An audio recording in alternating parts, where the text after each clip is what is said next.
saya bacakan susunan acaranya. Yang pertama ada pembukaan, yang kedua sambutan, yang ketiga pembacaan doa, yang keempat pemaparan materi oleh pemateri sekaligus diskusi dan tanya jawab, yang terakhir penutup. Memasuki agenda selanjutnya yaitu sambutan. Sambutan pertama akan disampaikan oleh Ketua KKN kelompok 56 oleh Saudara Andi Muhammad Syafi'i, dipersilahkan. Baik, atas kesempatan yang telah diberikan ke saya. Assalamualaikum warahmatullahi wabarakatuh dan selamat pagi semuanya. Hormat Insinyur Fahrizal Adnan STMSC selaku Ketua Pelaksana KKN atau Koordinator KKN Tematik Fakultas Teknik tahun 2021. Yang terhormat Ibu Insinyur Nur Asriatul Khalid RS MSC selaku dosen pembimbing KPNT kelompok 56 sekaligus yang akan menjadi pemateri di acara kita pada hari ini. Dan yang terhormat Saudara Sarlian Gurning selaku pemateri kita pada acara hari ini. Sekaligus mewakili teman-teman kelompok KKN yang akan membuat webinar dengan tema tips and trick KKN di tengah wabah pandemi COVID-19. Yang dimana acara ini juga akan menjadi salah satu proker kelompok KKN kami. Langsungnya acara ini dapat memberi pandangan kepada seluruh peserta, terutama kepada mahasiswa yang belum melaksanakan KKN, dapat mengaplikasikan KKN dengan sebagaimana mestinya. Dan semoga pada acara hari ini dapat berjalan dengan baik sampai akhir acara. Terima kasih juga saya ucapkan kepada seluruh peserta yang sudah menyempatkan waktu untuk hadir di acara kami yang sudah kami siapkan. Sekian sambutan yang saya sampaikan, kurang lebihnya mohon maaf. Wabillahi taufiq wal hidayah. Wassalamualaikum warahmatullahi wabarakatuh. Baik, terima kasih atas sambutan oleh Saudara Andi Muhammad Syafi'i. Sambutan yang kedua akan disampaikan oleh Bapak Insinyur Fahrizal Adnan STMSC selaku Koordinator Pelaksana KKN, dipersilakan.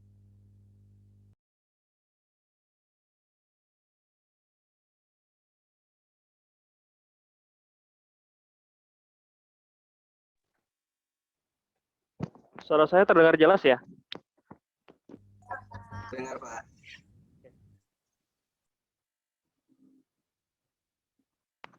Bismillahirrahmanirrahim. Assalamualaikum warahmatullahi wabarakatuh. Waalaikumsalam warahmatullahi wabarakatuh. Selamat pagi, salam sejahtera untuk kita semua. Pada kesempatan kali ini, alhamdulillahirrahmanirrahim, kita dapat bertemu dengan media online ini dan aktivitas kegiatan KKN yang saya hormati Ibu Insinyur Nur Asriatul Khalifah SR MSC selaku dosen pembimbing dan pemateri pada kesempatan kali ini. Mas Sardion juga sebagai pemateri pada kesempatan hari ini, adik-adik KKN yang saya banggakan, dan para peserta yang hadir pada kesempatan kali ini. Rekan-rekan sekalian, di zaman pandemi ini maka kita perlu banyak penyesuaian ya. Ada 3 poin utama ketika kita melakukan aktivitas di masa pandemi ini agar lebih optimal tetapi juga tidak mengurangi esensi. Yang pertama itu adalah inovasi, yang kedua adaptasi, dan yang ketiga adalah kolaborasi. Jadi adaptasi, inovasi, dan kolaborasi ini merupakan ruh ketika kita ingin melaksanakan kegiatan-kegiatan di saat pandemi, baik itu kegiatannya online maupun nanti dalam transisi menuju offline. Nah, rekan-rekan sekalian, saya berharap banyak aktivitas kali ini bisa bermanfaat bagi kita semua. Saya juga ini lagi di jalan ya sama keluarga, biasa akhir pekan. Mudah-mudahan kita tetap bersemangat dan mudah-mudahan aktivitas ini bisa memberikan manfaat, terutama juga bagi kami semua. Mungkin demikian yang bisa saya sampaikan. Dengan mengucap Bismillahirrahmanirrahim, saya buka agenda webinar pada kesempatan kali ini. Terima kasih. Wassalamualaikum warahmatullahi wabarakatuh.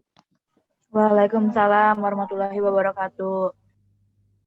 Terima kasih Pak Atang atas sambutannya.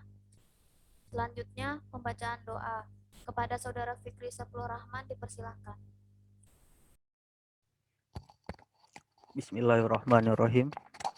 Marilah sejenak kita bersama-sama menundukkan kepala, bermunajat kepada Tuhan agar kegiatan kita hari ini diberkahi dan bisa berjalan dengan lancar. Bagi yang muslim akan saya pimpin dan dimohon yang lain untuk menyesuaikan.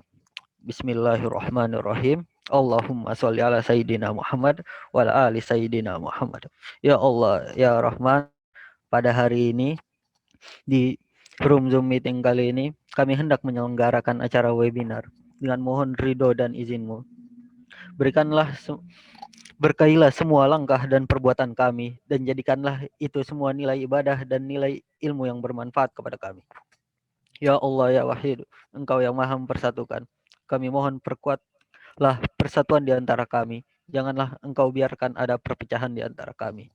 Ya Allah, ya Ghafur, Engkau yang maha pengampun atas segala dosa. Ampunilah dosa kami, dosa orang tua kami, dosa para pemimpin kami, dosa para pejuangmu, dan dosa para pendahulu kami. Ya Allah, ya Mujib, Engkau yang maha mengabulkan doa. Perkenankanlah doa dan permohonan kami. Rabbana atina fid dunya hasanah wa fil akhirati hasanah wa qina azabannar. Subhana rabbika rabbil izzati amma yasifun wa salamun alal mursalin walhamdulillahi rabbil alamin. Selanjutnya memasuki acara inti, yaitu pemaparan materi oleh pemateri sekaligus diskusi dan tanya jawab yang akan dipandu secara langsung oleh Saudara Fikri Sepuluh Rahman selaku moderator. Kepada Saudara Fikri dipersilakan. Ya, terima kasih MC. Langsung saja acara saya ambil alih. Yang terhormat Pak Insinyur Farizal Adnan STMSC, yang terhormat Bu Nur Asriatul Khalifah SMSC, dan selaku pemateri dan dosen pembimbing kelompok KKN 56, dan yang terhormat Bang Sardion Gurningyo selaku pemateri pada pagi hari ini, dan saya ucapkan terima kasih banyak kepada para partisipan yang telah menyempatkan waktunya untuk hadir pada webinar kami pada pagi hari ini. Tak lupa sholawat serta salam kita aturkan kepada junjungan kita Nabi besar Muhammad SAW, karena berkat beliaulah kita dapat berada di zaman seperti yang sekarang ini. Mungkin untuk mempersingkat waktu, alasan terbesar kami untuk mengambil tema terkait tips and trick KKN di tengah pandemi ini seperti yang dikatakan oleh Pak Ketua Kelompok KKN 56 tadi, alasannya harapannya materi yang diberikan pada pagi hari ini bisa menjadi gambaran atau acuan untuk melaksanakan KKN entah itu tahun ini atau tahun depan. Meskipun tahun depan misalnya sudah bisa dilaksanakan secara offline, setidaknya mereka punya gambaran dari sini bagaimana melaksanakan KKN, karena KKN ini juga merupakan salah satu bentuk kita sebagai mahasiswa untuk melakukan pengabdian kepada masyarakat, karena kita juga nantinya setelah lulus dari menyelesaikan masa studi kita bakal terjun langsung atau ikut serta dalam lingkungan masyarakat. Mungkin langsung saja saya bacakan CV dari pemateri pertama.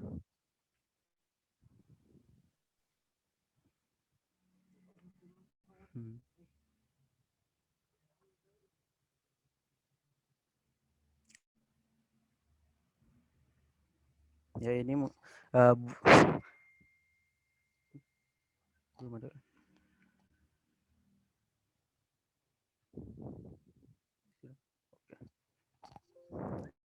Untuk pemateri pertama Bu Insinyur Asriatul Khalifah SIRS MSC, selaku dosen arsitektur Fakultas Teknik Universitas Mula Warman, lahir di Tenggarong tanggal 6 April 1993, dan untuk riwayat pendidikannya itu sendiri dari 2010 sampai 2014 S1 Arsitektur di Universitas Islam Indonesia, dan pada tahun 2015 sampai 2017 S2 Arsitektur di Universitas Gadjah Mada. Dan untuk pengalamannya itu sendiri dari tahun 2014 sampai 2016 freelance junior arsitek di Akreon Arsitek, pada tahun 2017 sampai 2019 junior planner di Stupa Indonesia, dan pada tahun 2019 sampai sekarang dosen di Universitas Mula Warman, lebih tepatnya di jurusan arsitektur. Mungkin langsung saja saya berikan kesempatannya kepada Bu Asriatul untuk menyampaikan materi. Saya persilahkan.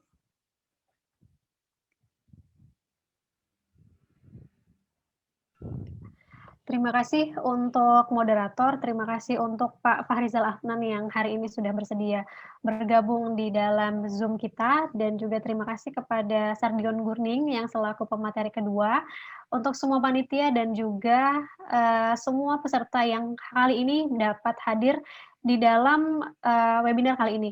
Untuk presentasinya mungkin dari saya yang tampilin aja ya.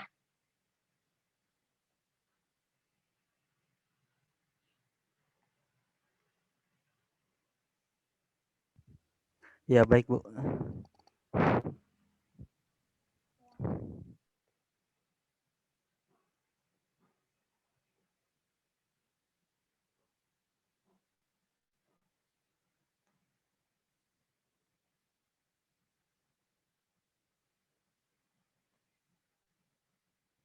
Nah, jadi pada hari ini kita webinar tentang tips dan trik KKN di masa pandemi COVID-19.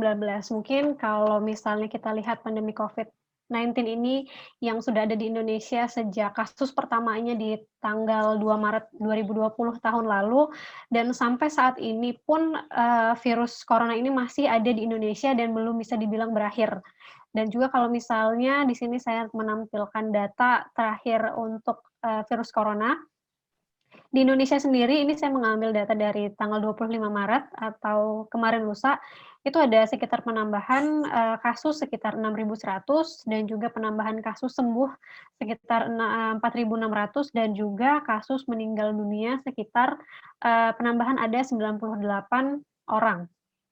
Nah, dari sebagian besar kasus yang aktif di Indonesia, kalau kita kerucutkan lagi di Kalimantan Timur sendiri, itu ada penambahan kasus sekitar 320 orang, lalu dirawat ada 124, yang sembuh menambah jadi 435, dan yang meninggal menjadi 9 orang.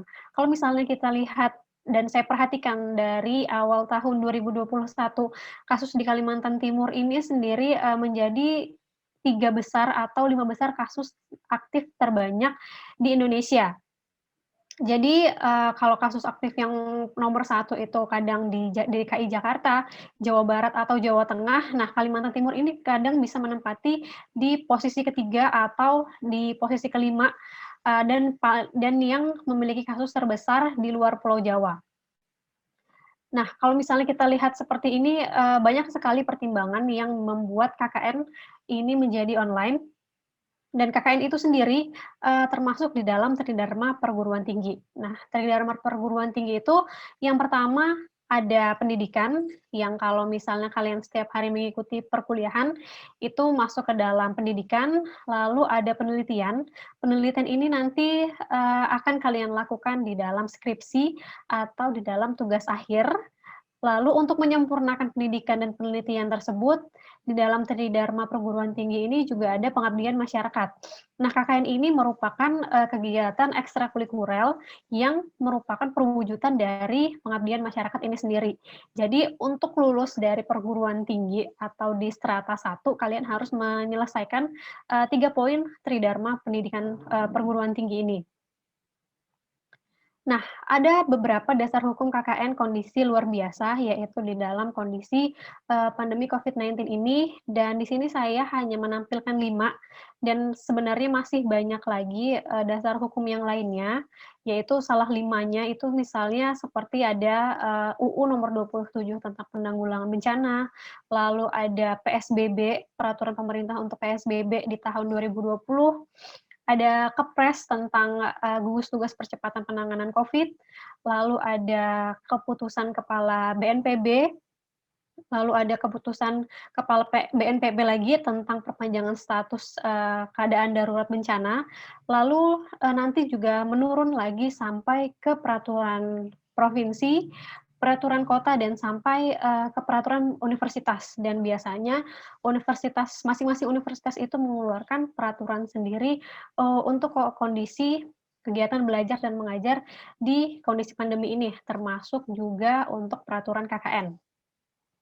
Nah, di dalam dari dasar hukum ini juga kita mempertimbangkan beberapa pertimbangan. Yang pertama yaitu jumlah peserta KKN yang terus meningkat. Kalau misalnya kita tunda dari tahun kemarin sampai tahun ini ataupun misalnya sampai tahun depan, karena kita nggak tahu kapan corona itu akan berakhir dan peneliti pun masih belum bisa menjawab kapan corona akan berakhir. Bagi negara yang telah melakukan lockdown, itu juga belum bisa mengatasi kasusnya dan bahkan sampai sekarang ada yang lockdown lagi, dan kita juga masih nggak tahu kita sampai kapan harus berdampingan dengan corona ini. Oleh karena itu, dan juga jumlah peserta yang akan terus meningkat setiap tahunnya. Kalau misalnya kita tunda lagi, dan juga adanya pembatasan sipil berskala besar atau yang kita kenal dengan PSBB. Dan yang PSBB itu nggak cuma di daerah Jakarta ataupun sebagian Pulau Jawa, tapi untuk beberapa pekan kemarin kalian juga tahu ya kalau misalnya di Kalimantan Timur sendiri diberlakukan PSBB walaupun dia hanya Sabtu Minggu dan nggak seketat di Jakarta.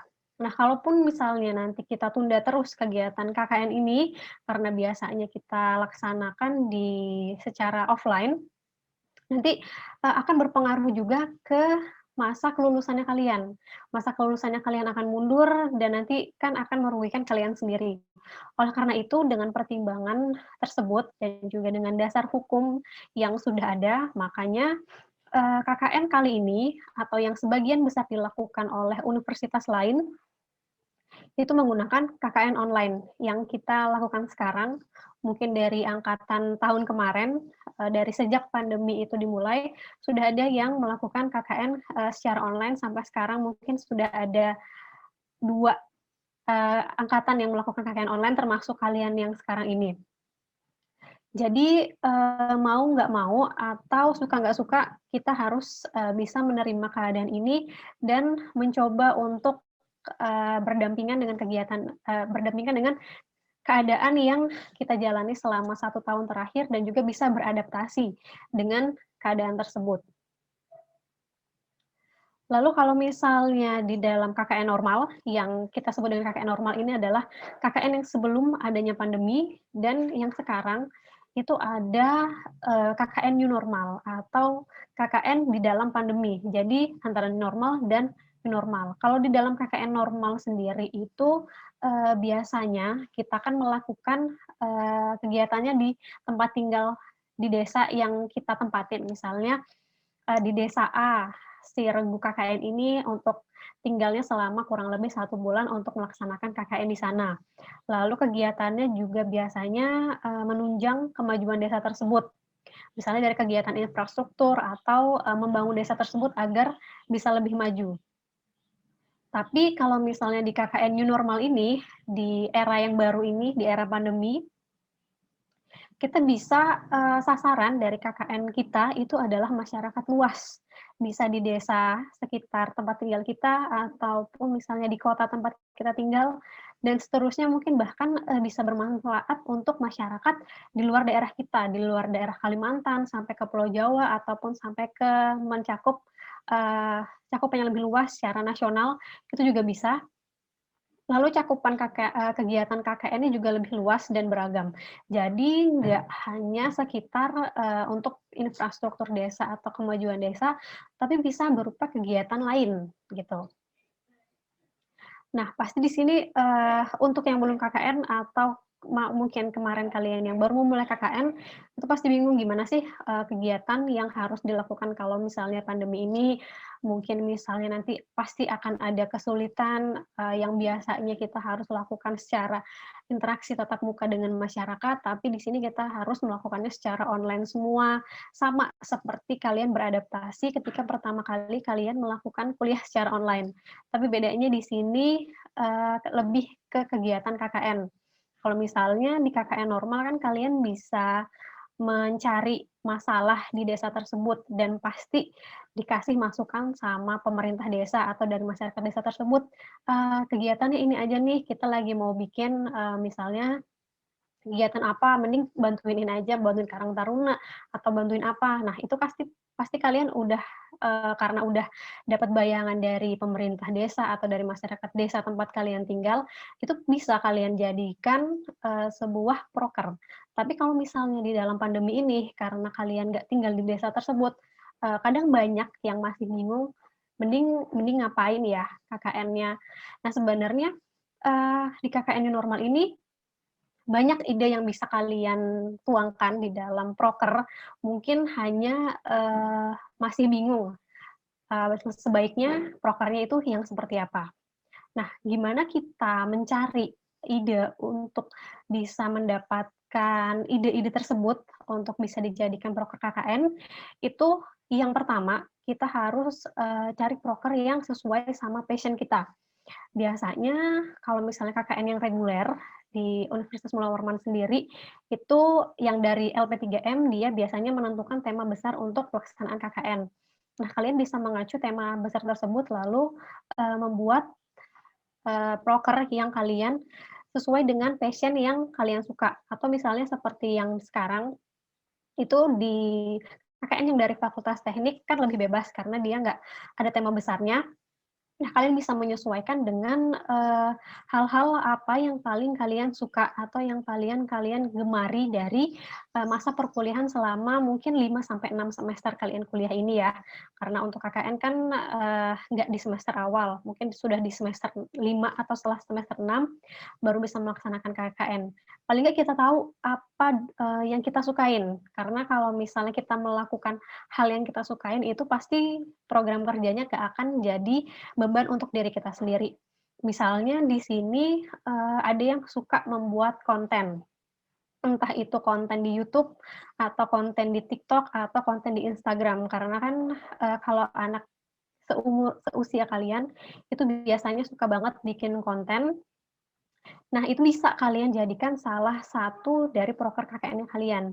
Misalnya kalian membuat edukasi, nah edukasinya bisa kalian share ke akun TikTok atau ke akun YouTube dan juga ke akun media sosial kalian yang lainnya. Nah, dari situ makanya yang saya bilang tadi cakupan masyarakatnya untuk kegiatan kalian itu bisa lebih luas. Jadi kalau misalnya di TikTok atau di YouTube dan di Instagram, siapa aja bisa ngelihat, siapa aja bisa share kegiatannya kalian ke orang lain, dan itu akan lebih banyak manfaat. Kalau misalnya konten kalian memang benar-benar sangat bermanfaat, itu bisa di-share lagi sampai berulang kali ke orang yang lainnya. Lalu misalnya yang kedua, ada inovasi proker KKN. Nah, misalnya karena program ini saat KKN New Normal ini kita nggak berinteraksi langsung sama masyarakat, inovasi di dalam proker KKN ini juga jadi salah satu nilai plus atau poin penting, misalnya kalian meningkatkan kesadaran masyarakat di era new normal, atau misalnya di sini saya mencontohkan program pembuatan masker dari kain perca. Nah, pembuatan masker ini kan mungkin sudah banyak yang bisa melakukan pembuatan masker. Misalnya kalian membuat inovasi dengan membuat masker tanpa mesin jahit. Jadi hanya dengan jahitan tangan, masker itu bisa kuat dan tahan lama dipakainya. Atau inovasi lain dari membuat masker ini, misalnya kalian membuat masker untuk lansia. Nah, biasanya kan kalau lansia, dia agak nggak betah ya untuk pakai masker lama-lama. Apalagi kalau misalnya di luar. Jadi mereka memang harus tetap pakai masker. Nah, itu bagaimana caranya kalian bisa membuat masker yang nyaman untuk lansia. Misalnya dengan bahan-bahan tertentu yang bikin nggak cepat lansia tersebut sesak nafas. Nah, itu juga merupakan bentuk kecil dari sebuah inovasi dari program kerja KKN yang sederhana dari membuat masker. Atau misalnya yang ketiga, ini ada program KKN untuk semua usia. Nah, karena tadi jangkauan masyarakatnya cukup luas, nah kita bisa aja menyasar ke usia dari anak SD sampai usia anak seperti kalian, jadi usia kuliah itu bisa. Jadi walaupun misalnya programnya sama nih, sama-sama edukasi, mengedukasi tentang belajar online misalnya. Nah, bisa kalian buat programnya sama, edukasi belajar online, tapi dengan rentan usia yang berbeda. Misalnya pembelajaran online untuk untuk siswa SD, pembelajaran online untuk siswa SMP, SMA, ataupun pembelajaran online untuk si mahasiswa yang ada di semester bawah. Misalnya sekarang untuk semester 2. Jadi bagaimana tips dan trik belajar online yang nyaman ketika di rumah dan bisa lebih fokus gitu ya. Nah, jadi kalian kasih aja, walaupun itu programnya sama, tapi bisa untuk rentan usia yang berbeda. Karena treatment dari anak TK, dari anak SD, sama anak yang SMA kan pasti beda ya cara belajarnya.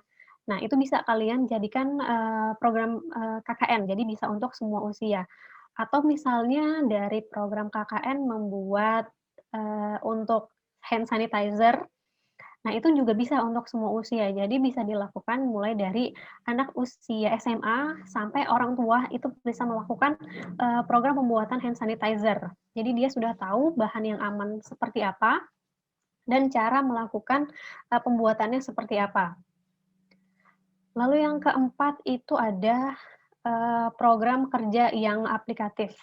Nah, karena lagi-lagi di sini KKN online, pemilihan program kerja itu nggak bisa yang asal-asalan atau misalnya yang penting program ini selesai, yang penting program ini berjalan, nggak tahu program ini bermutu atau enggak, yang penting ya udahlah saya jalanin aja gitu.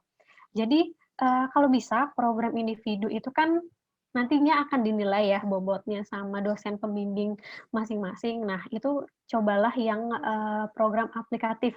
Misalnya kalau tadi hanya yang pada saat kondisi normal kita cuma tentang kegiatan infrastruktur dari desa, nah kalian coba deh ke program-program atau ke ide-ide lain yang lebih bagus gitu misalnya. Seperti di sini di kelompok KKN saya ada yang membuat lampu otomatis ya karena dari mahasiswa elektro. Nah, itu juga bisa, itu lebih aplikatif dan juga lebih inovatif dibanding program KKN yang biasanya karena jarang ya kita melihat ada program KKN misalnya membuat lampu yang otomatis dan mungkin kalau di sini ada yang dari sistem informasi atau dari teknik informatika. Nah, itu bisa aja kita membuat sebuah aplikasi untuk kemajuan satu desa di sekitar tempat tinggal kita, lalu aplikasi tersebut bisa kita gunakan sampai KKN kalian selesai, bahkan seterusnya. Nah, itu juga jadi ada jangka panjang dari program KKN kalian. Nah, itu sangat bagus sekali untuk penilaiannya. Jadi program KKN kalian itu mempunyai nilai plus, masih bisa dimanfaatkan sampai seselesainya kalian atau bahkan nanti sampai 1 tahun atau 2 tahun lagi, hasil dari programnya kalian itu masih bisa dipakai sama masyarakat desa sekitar. Nah, di sini saya juga kasih untuk beberapa tema besar atau contoh dari proker KKN. Misalnya di sini yang pertama itu ada pembangunan desa untuk pemberdayaan masyarakat di desa atau kecamatan dalam masa pandemi ini. Misalnya yang pertama yaitu seperti sosialisasi hidup sehat dan bersih. Nah, ini mungkin di dalam masa pandemi awal-awal itu kan orang masih kayak takut bagaimana harus menghadapi pandemi ini, misalnya kita dari luar rumah, kalau misalnya masuk ke dalam rumah, apa yang harus kita lakukan? Harus langsung mandi atau langsung mencuci baju, atau menyediakan desinfektan di dalam rumah, dan misalnya sekarang kalau kita lihat di rumah-rumah orang sudah banyak yang menyediakan tempat cuci tangan sebelum mereka masuk ke rumah. Jadi tamu yang ingin bertamu itu bisa cuci tangan dulu sebelum masuk ke rumah. Atau misalnya melakukan yang kedua seperti sterilisasi fasilitas umum dan fasilitas sosial. Misalnya ada sterilisasi menggunakan desinfektan secara berkala di fasilitas umum misalnya seperti pos ronda ataupun di dalam masjid. Nah, itu kemarin anak KKN saya juga ada yang melakukan sterilisasi fasilitas umum ini untuk yang di tahun kemarin. Lalu yang ketiga, misalnya kita membuat sistem informasi kesehatan warga. Nah, misalnya di sini ada lagi yang misalnya dari TI, itu bisa membuat kan aplikasi atau sebuah sistem untuk informasi kesehatan warga, dia bisa aja menggunakan pendataan bagi warga yang masuk atau keluar dari desa tersebut, misalnya sampai menginap. Jadi kita bisa men-tracing kalau misalnya ada kasus dari rumah yang satu ke rumah yang lain, terus dia alurnya kemana aja itu bisa ke tracing dan bisa ke data warga mana saja yang misalnya sudah terkena virus COVID, terus harus melakukan misalnya isoman di rumah. Nah, itu kita bisa menggunakan sistem informasi tersebut untuk mengetahui keadaan di sekitar rumah kita. Atau misalnya lagi pasar tradisional online. Kan banyak ya kemarin kalau misalnya di awal-awal pandemi banyak orang yang jualan itu takut untuk berjualan lagi karena harus berinteraksi dengan pembeli, terus harus rame gitu kan misalnya pasar tradisional. Nah, bagaimana caranya kita menggunakan pasar tradisional itu kita buatkan secara online. Apalagi untuk orang-orang tua kan masih awam untuk penggunaan online ini sendiri. Nah, kalian bisa mengedukasi hal-hal tersebut ke warga sekitar kalian. Atau yang tadi misalnya yang di bagian E ini desinfektan dengan bahan alam. Mungkin di sini ada yang dari teknik kimia atau ada yang dari farmasi. Nah, itu bisa berkolaborasi untuk membuat desinfektan dari bahan alam ini, bahan-bahan yang bisa kita temukan di sekitar kita, nggak usah pakai larutan yang harus kita beli di apotik. Misalnya kita bisa bikin desinfektan yang alami dari bahan-bahan yang mudah kita dapatkan. Itu juga bisa. Lalu misalnya lagi ada cara komunikasi dan kerja berbasis WFH dan paperless. Nah, karena pandemi ini masih berlanjut sampai sekarang dan ada sebagian kantor yang menerapkan WFH, jadi seminggu WFH, seminggu masuk kantor. Nah, itu kalian bisa mengedukasi untuk orang tua atau seperti orang tua kalian sendiri yang misalnya masih kerjanya WFH dan pasti masih sangat awam ataupun masih agak kesusahan gimana sih cara WFH yang enak atau gimana sih caranya kita menggunakan paperless. Misalnya kalau yang sekarang sering kita hadapi untuk tanda tangan aja kita kadang harus datang ke kantor. Nah, kita bisa mengajarkan tanda tangan yang enak itu misalnya pakai secara online itu gimana tanpa harus bisa diduplikasi sama orang lain gitu. Lalu yang kedua itu dengan tema mendukung kegiatan belajar online. Nah, kegiatan belajar online ini kan nggak hanya dialami oleh mahasiswa, tapi juga dari anak TK sampai ke perguruan tinggi, bahkan yang S1, S2, sampai S3 pun sampai sekarang masih belajar secara online. Nah, untuk mendukung belajar online ini, kalian bisa salah satunya membuat video edukasi. Nah, video edukasi ini dari ilmu yang pernah kalian pelajarin selama kuliah.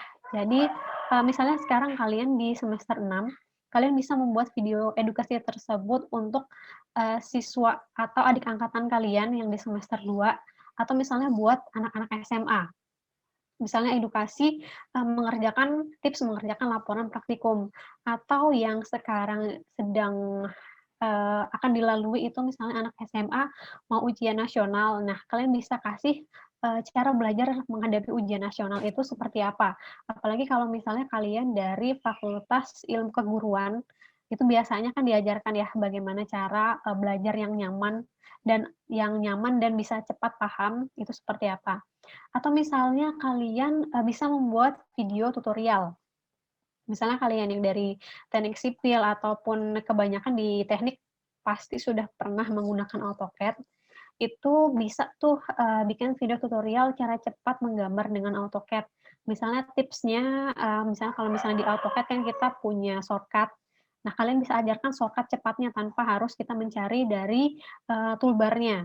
Nah, itu bisa kalian bikin video tutorialnya, kalian share di YouTube, dan kalian share ke grup kalian juga atau ke grupnya adik kelas kalian yang saat ini masih awam tentang AutoCAD. Nah, itu mereka bisa mempelajari dari video yang kalian buat. Atau misalnya lagi bisa dengan membuat saringan air bersih di rumah. Nah, ini jangkauannya bisa lebih luas lagi, bisa untuk mahasiswa ataupun yang lagi ngekos, yang airnya suka kotor, ataupun dari masyarakat sekitar rumah, sampai masyarakat luas yang lainnya yang memiliki air kotor di rumah, itu bisa kalian kasih edukasi untuk membuat saringan air bersih sendiri dengan bahan-bahan yang sederhana. Atau yang ketiga, untuk mendukung kegiatan belajar online ini, kalian bisa membuat video informatif. Nah, karena sekarang kan lagi penerimaan mahasiswa baru di universitas, di berbagai universitas, itu biasanya informasi untuk pendaftaran hanya ditulis dengan Word ataupun dengan kata-kata misalnya dari yang A langkahnya seperti ini, yang B seperti ini, dan seterusnya. Itu kan pasti kita agak bingung untuk memilih saat di laptop. Nah, itu bisa kalian tampilkan informasi penerimaan mahasiswa tersebut atau cara mendaftar itu melalui video tutorial mendaftar, dan bisa kalian upload juga untuk bisa di-share, mungkin di-tag ke dalam Instagram universitas atau ke Facebook di universitas, dan mereka bisa menggunakan video informatif yang telah kalian buat. Atau misalnya dalam mendukung kegiatan belajar online lagi, itu kita bisa kasih edukasi ke orang tua. Misalnya dengan webinar tema kesiapan orang tua dalam mendampingi anak dalam mendampingi anak belajar saat pandemi seperti ini. Nah, kalau seperti ini kan nggak mungkin ya kalian yang mengisi temanya. Mungkin di sini bisa kalian kerjasama dengan dosen psikolog yang bisa kasih masukan gimana sih caranya orang tua mendampingi anak saat pandemi, karena yang kita dengar bahkan dari sekitar rumah kita atau dari tetangga kita, banyak orang tua yang kesusahan, apalagi orang tuanya juga masih bekerja dan harus mendampingi anaknya belajar, terutama masih anak TK atau anak SD, itu untuk orang tuanya harus bekerja juga, harus mendampingi anaknya belajar juga, karena kalau nggak didampingin mungkin nanti jadinya hanya main game di rumah. Nah, itu bisa kalian bikin webinarnya untuk mengedukasi orang tua tersebut dengan bekerja sama dengan dosen psikolog. Jadi, di Unmul kan juga ada fakultas psikologi ya, ada jurusan psikologi, dan itu kalian bisa memanfaatkan dosennya untuk bisa mengisi di webinarnya kalian. Jadi kalian yang menghandle webinar, dan dosen tersebut yang mengisi materinya. Lalu juga ada misalnya penguatan pembelajaran daring yang dilakukan oleh siswa dan guru. Nah, itu juga tadi bisa mengisi dari webinar tersebut, atau dari selain dosen psikolog juga bisa dari dosen FKIF. Jadi ilmu keguruan itu bisa untuk mengisi webinarnya. Jadi memang dari dosen-dosen dengan narasumber yang terpercaya gitu. Lalu yang selanjutnya ada tentang temanya meningkatkan pendapatan dan menciptakan UMKM. Ini bisa untuk mahasiswa yang dari Fakultas Ekonomi dan Bisnis, ataupun dari yang luar ekonomi dan bisnis juga bisa nih menggunakan untuk tema yang menciptakan UMKM. Misalnya yang pertama, membuat masker dari bahan kain perca. Kalau kalian memiliki keterampilan khusus seperti ini, menciptakan barang-barang kerajinan, atau misalnya selain masker itu juga boleh. Jadi nantinya setelah maskernya kalian buat, itu bisa kalian sebarkan atau kalian kasih ke orang-orang yang membutuhkan masker. Lalu yang kedua, misalnya cara berjualan dan meningkatkan penjualan online dengan e-commerce. Nah, kan di sini tadi banyak ya yang kehilangan pekerjaan atau yang dagangannya lagi jadi sepi karena pandemi. Itu coba kalian kasih solusi dari jualan mereka itu beralih ke e-commerce. Dari yang tradisional harus membuka toko, kita masukkan ke dalam aplikasi dari Shopee, Tokopedia, dan lain sebagainya. Karena untuk orang-orang tertentu, misalnya untuk orang-orang tua atau yang muda pun kadang masih belum paham sama sistem penjualan di e-commerce tersebut. Itu bisa kalian tingkatkan edukasinya. Lalu misalnya bisa juga dengan membuat bisnis plan UMKM. Nah, biasanya kalau misalnya orang sedang kehilangan pekerjaan, mungkin yang ada di dalam pikiran kita adalah bagaimana saya bisa bertahan hidup, misalnya dengan berjualan. dengan kemampuan yang kita miliki gitu ya. Jadi kalian bisa membantu mereka untuk membuatkan bisnis plan dari usahanya tersebut. Jadi misalnya dari berjualan, misalnya dari berjualan masker kain perca, kalian buatkan lagi bisnis plan-nya. Jadi bisnis yang mereka buat sekarang karena mencoba-coba di masa pandemi ini bisa berlanjut terus sampai nantinya dan bisa berkembang lebih besar untuk si UMKM. Karena untuk UMKM ini jarang sekali yang mau ngasih bisnis plan, mau kasih cara berjualan, terus mau kasih caranya kita bagaimana memanfaatkan keuntungan dari e-commerce tersebut. Nah, itu masih sangat jarang sekali. Mungkin bisa dimanfaatkan program-program ini untuk membantu rekan-rekan kita yang masih usaha kecil menengah atau membuatkan wadah dan grup UMKM.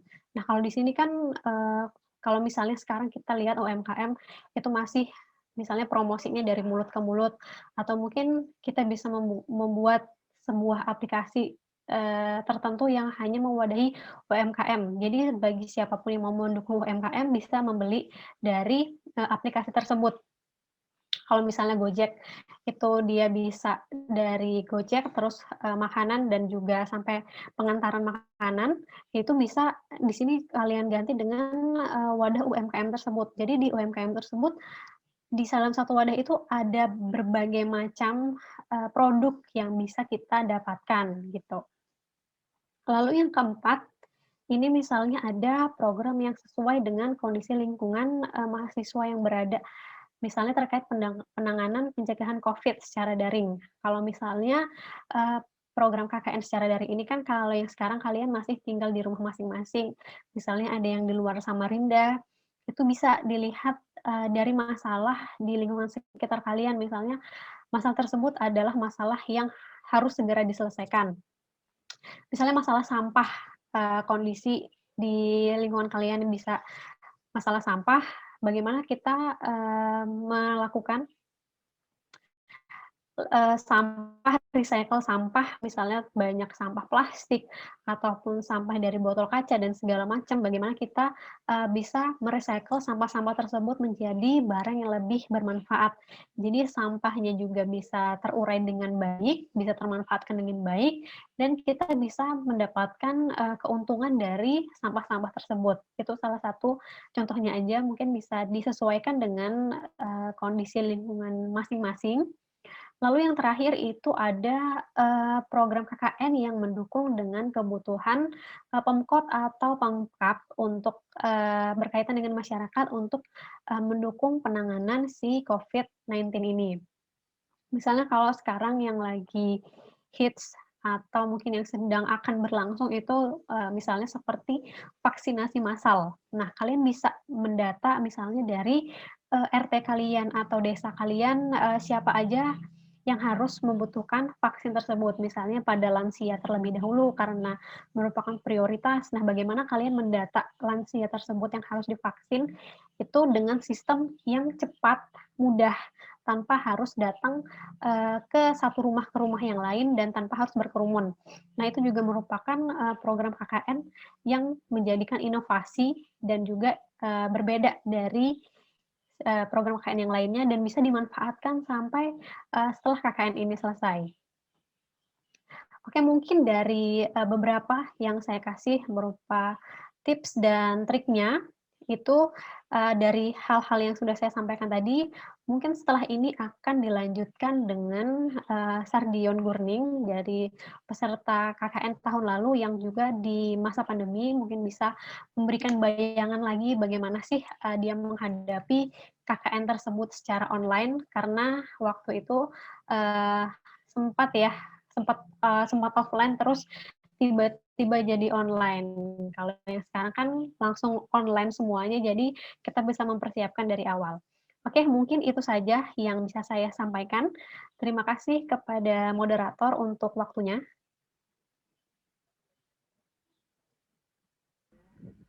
Ya, terima kasih kepada Bu Nur Asriatul atas materinya. Seperti yang dijelaskan oleh ibunya tadi, di sini yang kita dapatkan terkait mana KKN ini merupakan satu syarat untuk lulus dan kita nyatakan sebagai mahasiswa, dan KKN ini merupakan suatu bentuk pengabdian kita sebagai kepada masyarakat. Dan untuk dasar hukum pelaksanaan KKN itu sendiri, seperti yang dijelaskan ibunya, ada berapa dasar hukum yang memang sengaja dibuat karena kondisi luar biasa ini yang memang tidak bisa kita hindari lagi. Dan yang dikatakan ibunya tadi, bagaimana perbedaan KKN normal dan new normal itu sendiri, dari yang awalnya hanya mencakup lingkungan kita terkait, tapi karena internet ini siapapun bisa mengakses, jadi cakupan KKN online ini cukup luas. Dan ada juga terkait tips dan trik dan beberapa tema yang setidaknya bisa menjadi sebuah gambaran untuk kita tahu nanti uh, angkatan di tahun untuk melaksanakan KKN sendiri. Jadi mungkin bisa saya lanjutkan ke pemateri berikutnya, kepada Bang Hadrian. Yang kita tahu juga kalau untuk KKN online ini memang baru berlaksana tahun lalu.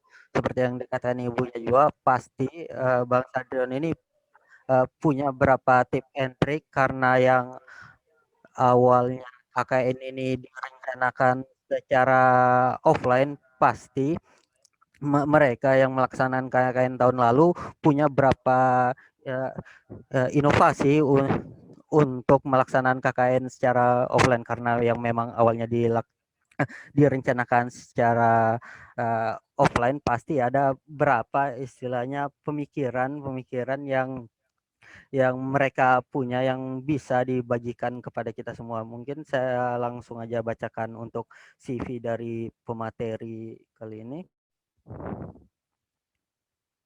Kelihatan.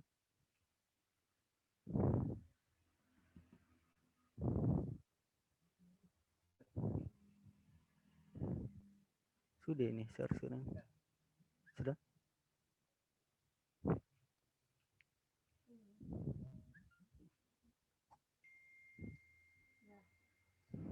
Nah, jadi untuk pemateri kedua, Bang Sardion Gurning, mahasiswa Teknik Geologi angkatan 2017, lahir di Rawang tanggal 10 Januari tahun 2000, dan untuk riwayat pendidikannya pada tahun 2005 sampai 2010 di SDN 16 Kuala Penaso, dan tahun 2011 sampai 2013 di SMPN 01 RPA, dan pada tahun 2014 sampai 2016 SMK Migas Teknologi Riau, dan pada tahun 2017 sampai sekarang di Teknik Geologi Universitas Mula Warman. Dan untuk riwayat organisasinya, di sini staf minat bakat HMTG Fakultas Teknik Unmul, staf Adkesma di BEM FT, dan Kabit PTKP HMI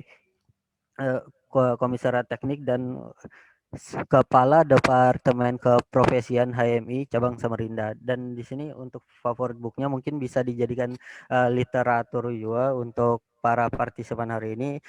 Di sini menepis krisis identitas, penyampaian jati diri, dan untuk penulisnya dari Sumarno Sudarsono. Mungkin kepada Bang Sardion, waktu dan tempat kami persilahkan. Bismillahirrahmanirrahim. Assalamualaikum warahmatullahi wabarakatuh. Waalaikumsalam warahmatullahi wabarakatuh. Sebelumnya saya ucapkan terima kasih kepada Bu Afriatu yang telah memberikan kesempatan saya untuk berbicara pada kesempatan kali ini, dan saya ucapkan terima kasih juga kepada teman-teman adik-adik yang sedang melaksanakan KKN sekarang, yang sudah menyempatkan diri untuk hadir pada kegiatan webinar kali ini. Acaranya sederhana namun sangat luar biasa. Ya, mungkin betul tadi kata Bu Asri yang pertama, kapan corona ini berakhir? Tidak ada yang tahu kapan corona akan berakhir. Apakah kita akan menyerah dalam keadaan tersebut? Tentu tidak. Tentu pada kejadian yang sangat luar biasa ini kita harus mencari sebuah peluang. Karena mau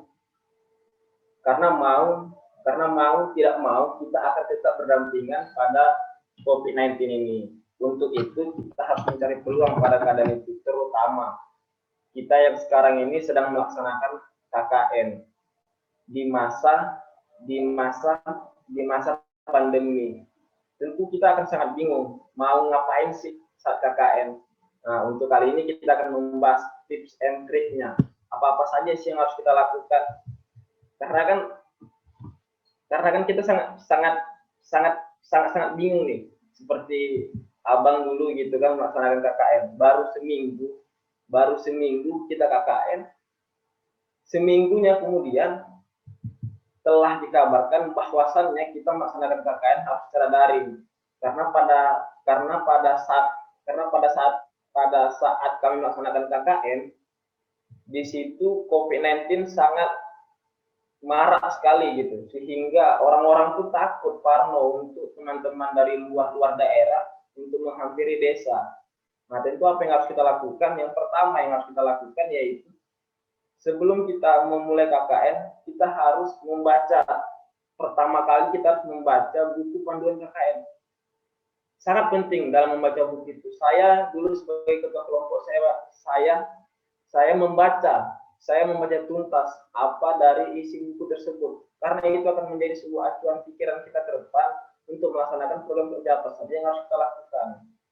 Nah, tentu yang pertama ini saya akan membagi apa aja yang harus kita lakukan, yaitu apa yang harus kita lakukan sebelum KKN dan saat KKN dan setelah KKN. Nah, untuk sebelum KKN, yang pertama kita harus mensurvei lokasi.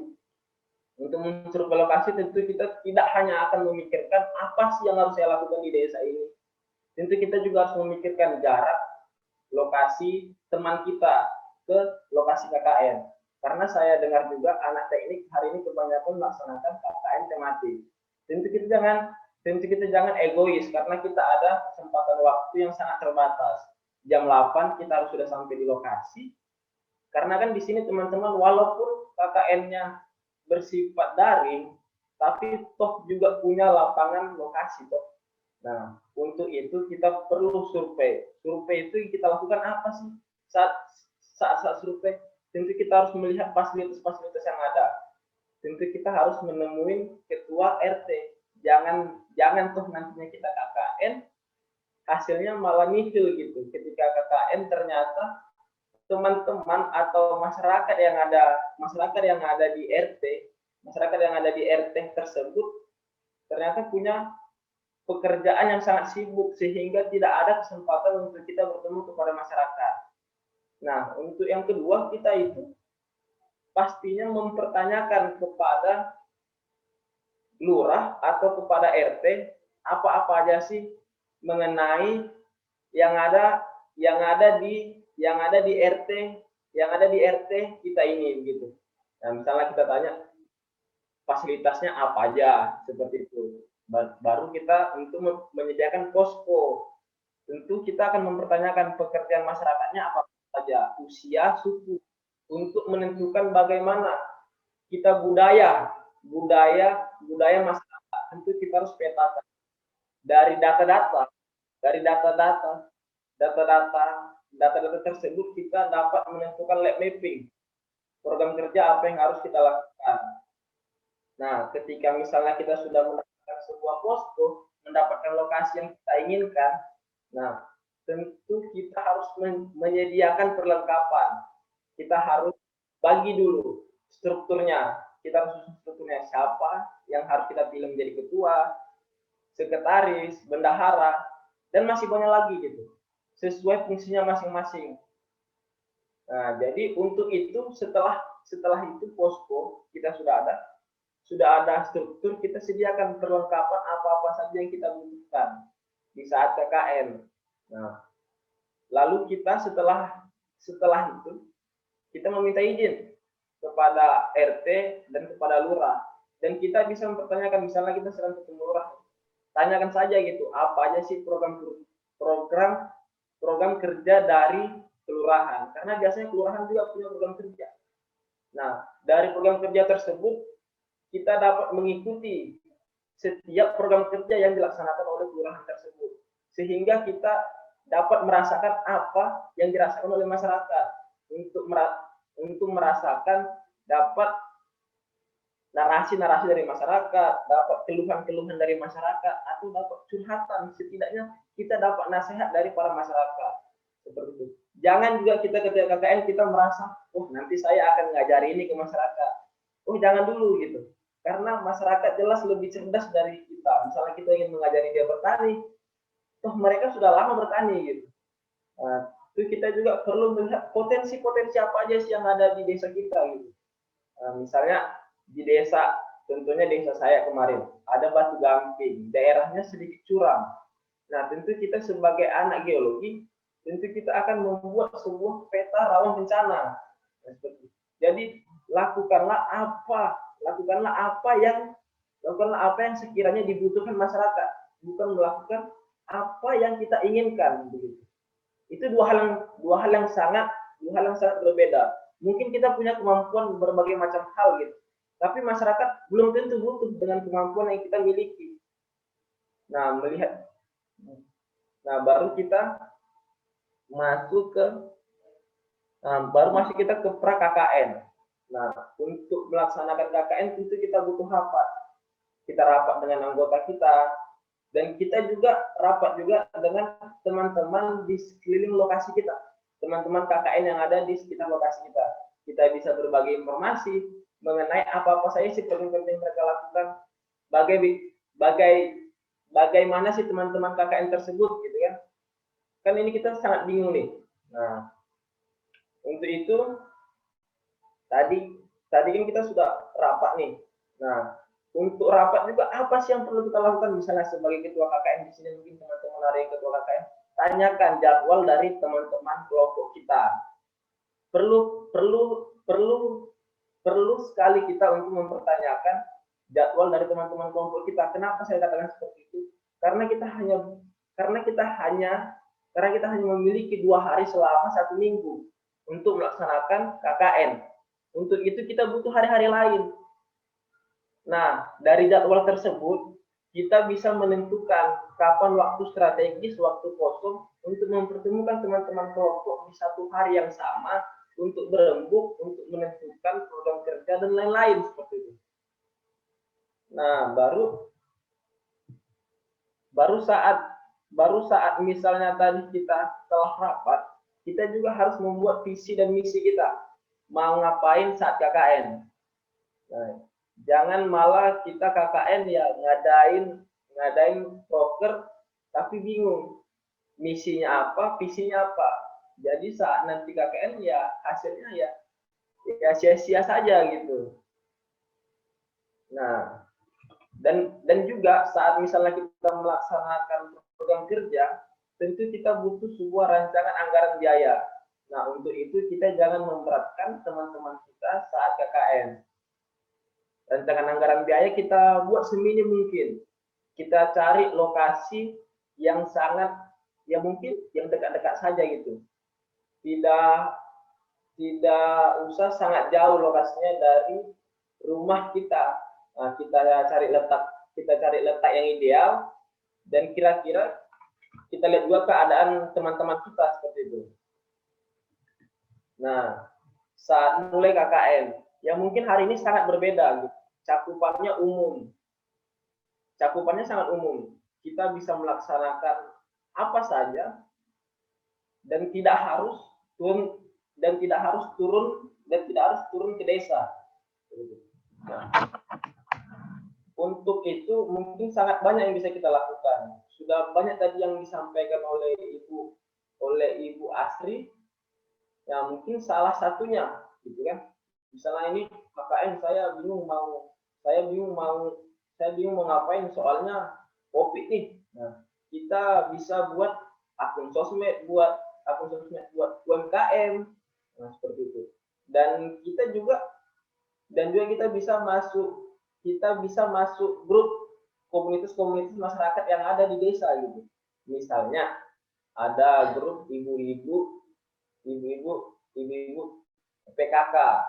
ada grup masyarakat setempat. Nah, kita di situ bisa menyampaikan misalnya pamflet-pamflet apa yang teman-teman buat, poster-poster apa yang teman buat, sosialisasi teman akan terakomodasi ketika nantinya teman-teman masuk ke, karena jika teman-teman hanya buat sekedar sosial media, buat Instagram, Facebook, dan lainnya, mungkin sangat minim masyarakat melihatnya begitu. Karena tentu kita juga bukan hanya berpandangan, wah ini kan umum nih.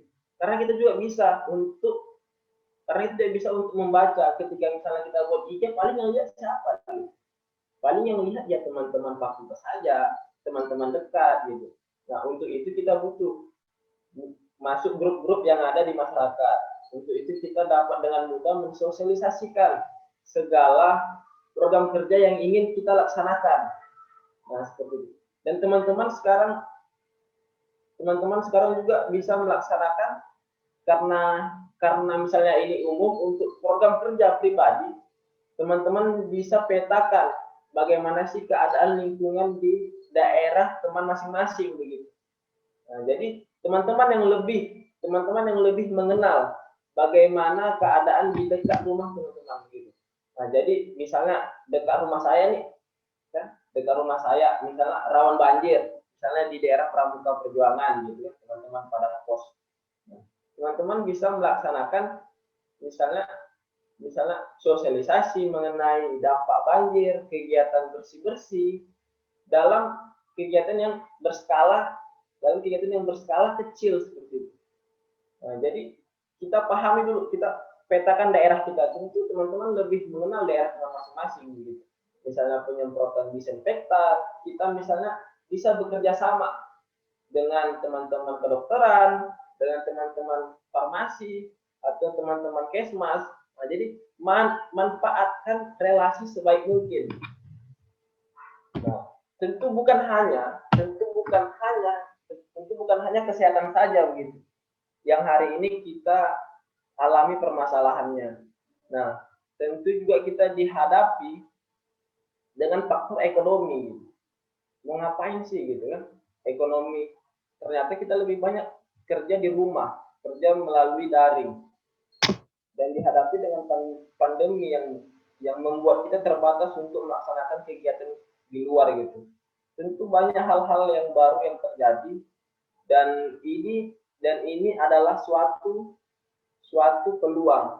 Karena coba lihat di era pandemi ini banyak pemuda-pemuda atau masyarakat yang lebih berpikir kritis untuk menciptakan lapangan kerja baru.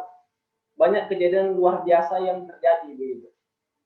Contohnya saya ambil contoh begini. Ini contoh buruknya dulu. Dulu misalnya sebelum pandemi, orang-orang jarang keluar tuh. Para pemulung-pemulung itu jarang keluar. Nah, karena misalnya ini sudah mendekati era Ramadan, nah nanti itu banyak tuh keluar. Karena pada saat pandemi begini, banyak orang yang melaksanakan kegiatan-kegiatan sosial untuk membagi rezeki seperti itu. Untuk membagi nasi bungkus, untuk membagi sembako. Banyak yang berpura-pura menjadi orang susah. Nah, itu contoh buruknya tuh. Nah, ternyata pandemi ini bukan hanya menjadi sebuah peluang, tapi juga menjadi kesempatan buruk kepada sebagian orang. Nah, untuk menjadi peluang apa kita? Misalnya kita di rumah, keterbatasan tempat tinggal, keterbatasan ruang, gitu. Kita mau ngapain gitu? Misalnya kita mau ngajarin buat masyarakat mengenai peternakan. Misalnya ada teman-teman yang basicnya mungkin dari keluarga yang senang beternak, mungkin di rumah kita bisa beternak ikan, beternak cupang gitu dengan wilayah yang sempit gitu, tidak harus butuh lokasi yang sangat luas. Dan teman-teman mungkin yang dari kimia bisa membuat sosialisasi mengenai hidup bersih, hidup sehat, atau menciptakan ide gagasan baru atau produk-produk baru yang dibutuhkan oleh masyarakat. Tentu di masyarakat ini segala apa yang kita laksanakan butuh sebuah pendampingan. Nah, untuk itu kita sangat sangat butuh nih untuk kita dampingi. Misalnya tadi teman-teman sudah buat grup-grup UMKM atau buat sosmed UMKM. Nah, teman dampingin itu karena teman-teman hanya punya 2 hari selama seminggu. Tentu nanti kita akan pembagian porsi kerja karena di dalam KKN tematik itu kan kita punya kan itu kita punya empat program kelompok dan masing-masing program pribadi itu satu gitu. Nah, pada saat itu teman-teman bisa 2 hari, misalnya Sabtu Minggu. Sabtu kita pergi nih ke UMKM tuh. Nah, kita dampingi gitu. Misalnya teman-teman tadi yang seperti kata Bu Asri bisa misalnya memasukkan usahanya ke dalam misalnya Gojek atau apalah itu gitu ya.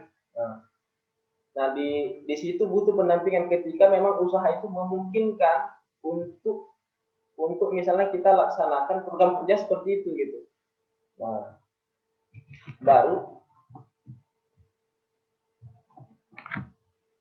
Nah, baru kita juga kan di dalam lokasi KKN itu jelas kita punya potensi. Misalnya aja ini pandemi, kita skalanya umum. Nah, ada potensi-potensi di daerah kita, misalnya banyak sarana pendidikan, misalnya banyak tempat-tempat ibadah seperti itu. Nah, kita harus selama kita KKN itu kita harus ikutin tuh kegiatan-kegiatan yang ada di masyarakat. Pokok apa saja gitu. Yang jarang sholat harus rajin sholat pada saat itu. Nah, jadi manfaatkan peluang sebaik mungkin gitu. Bukannya kita maksudnya bermaksud buruk gitu. Tapi itu adalah kesempatan kita untuk mendekat kepada masyarakat. Untuk merasakan apa yang masyarakat rasakan. Nah, di situ kemudian kita bisa menciptakan sebuah program. Dan ketika misalnya kita telah melaksanakan program kerja, tentu kita jangan hanya sudah kelar nih. Tentu kita harus rapat kembali. Ketika sore hari kita rapat, evaluasi apa saja kekurangan kita selama KKN. Tentu pasti ada kekurangan dan kita harus merancang ke depan bagaimana gitu. Apakah program kerja yang telah kita rancang bisa terrealisasi ke depan atau harus kita rubah gitu. Ketika kemungkinan program kerja yang kita laksanakan tidak mungkin dapat dilaksanakan, kita bisa mengganti program kerjanya dengan program kerja yang lain. Nah, begitu. Nah, misalnya teman-teman nih, ini kan bisa melaksanakan program kerja secara umum. Nah, teman-teman bisa undang-undang anak-anak yang ada di dekat rumah teman-teman untuk misalnya melaksanakan lomba pengajian, lomba azan, atau lomba berpidato, lomba apa saja gitu. Dengan cara nih, misalnya jam 8 sampai jam 9, 3 orang yang datang. Nah, jadi walaupun COVID, tapi kita tetap dapat bersosial kepada masyarakat. Bukan itu menjadi batasan gitu. Nah, malah ini menjadi peluang untuk apa kita bekerja lebih disiplin lagi, lebih giat lagi, dan lebih harus berpikir kreatif lagi gitu.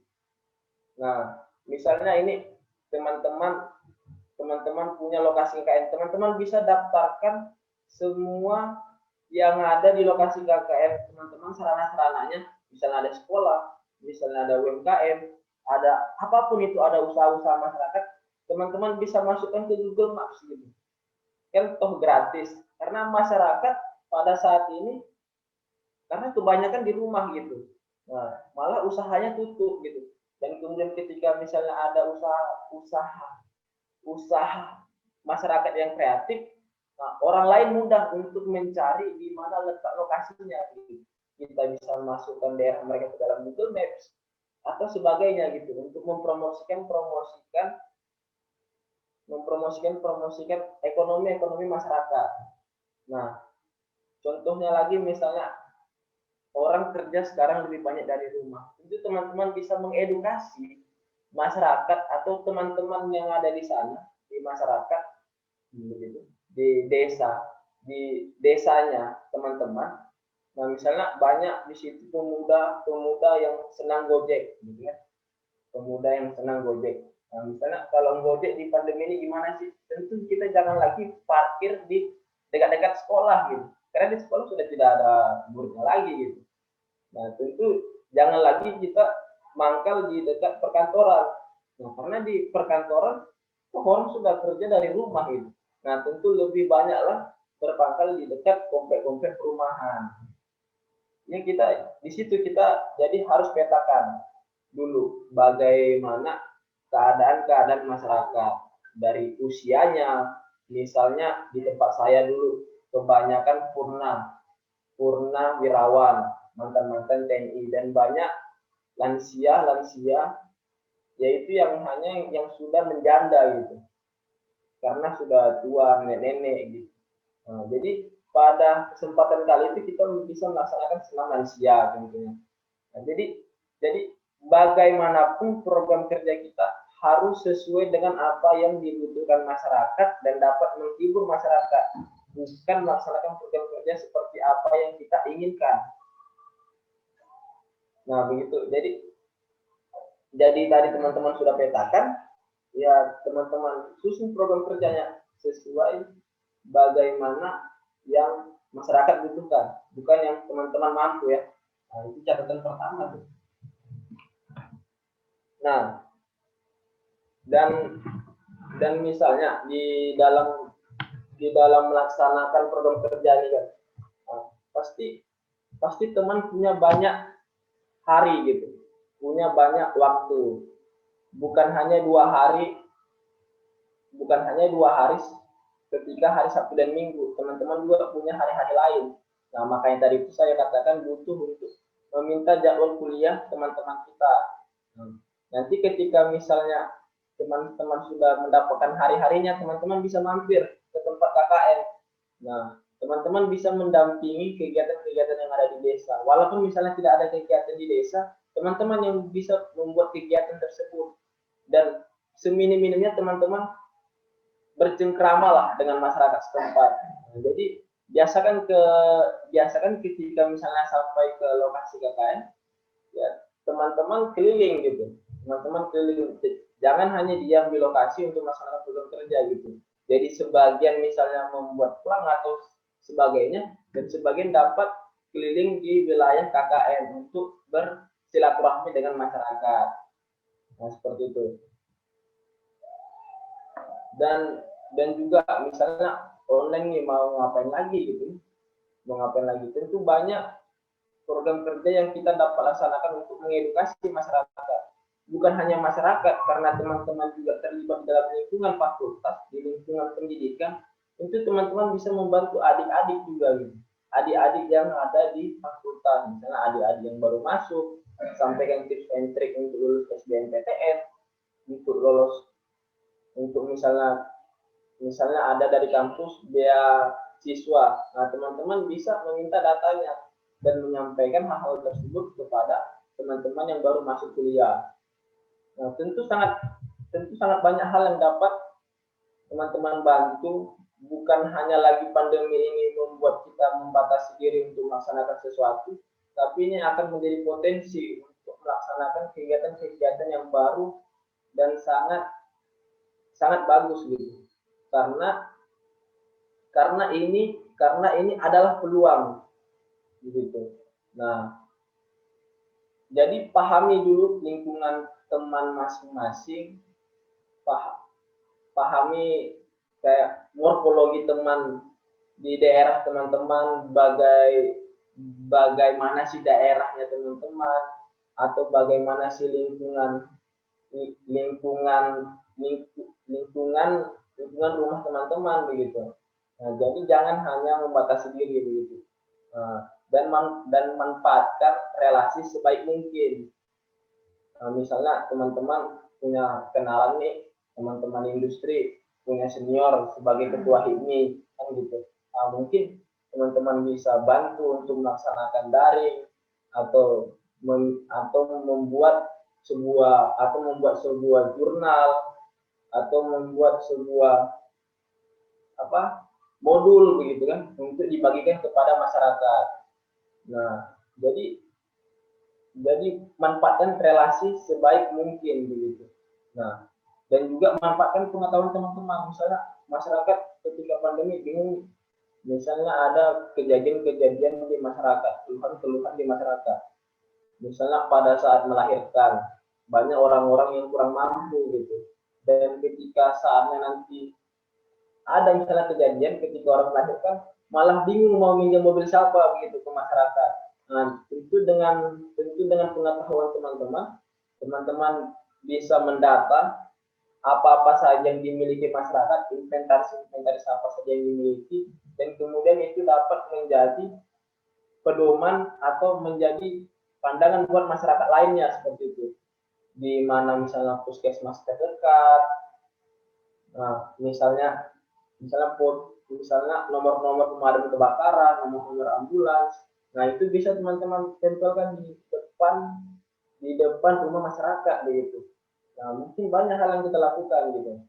Nah, apalagi kita sebagai anak teknik, tentu kita adalah kader pencipta begitu. Menciptakan sebuah produk-produk baru, gagasan-gagasan baru. Nah, ini jadi teman dapat membuat karya-karya teman-teman, karya-karya ilmiah. Nah, misalnya yang industri membuat manajemennya begitu, bagaimana baiknya di dalam sebuah perusahaan atau UMKM atau di lingkungan masyarakat, di kelurahan begitu.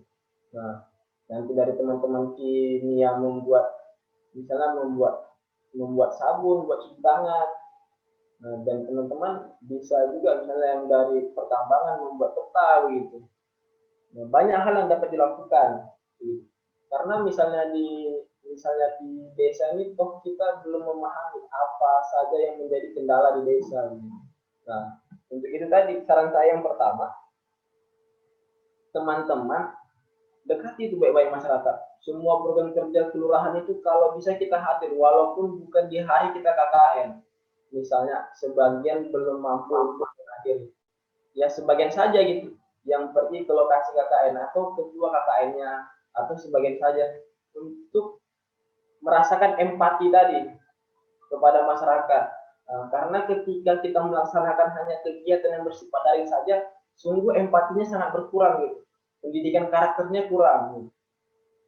Nah, untuk itu bagaimanapun caranya, walaupun pandemi, dengan tetap mengikuti protokol kesehatan, teman-teman tetap harus turun kepada masyarakat dengan mekanisme yang sesuai dengan protokol kesehatan. Misalnya teman-teman bisa buat senam walaupun berskala kecil dengan jarak yang mengikuti protokol kesehatan. Masih banyak lagi gitu teman-teman yang bisa lakukan. Nah, mungkin sekian dari saya. Wabillahi taufiq wal hidayah. Wassalamualaikum warahmatullahi wabarakatuh.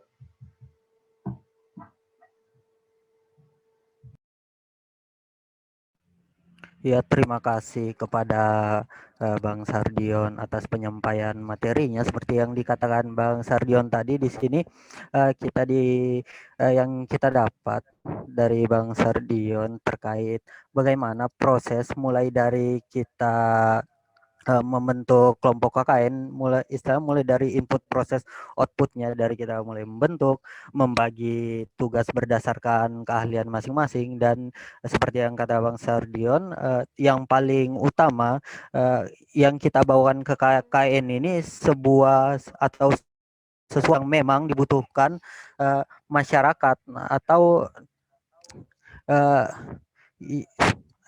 misalnya tempat tertentu yang kita tuju, yang harapannya ya apa yang kita bawakan ini menjadi sebuah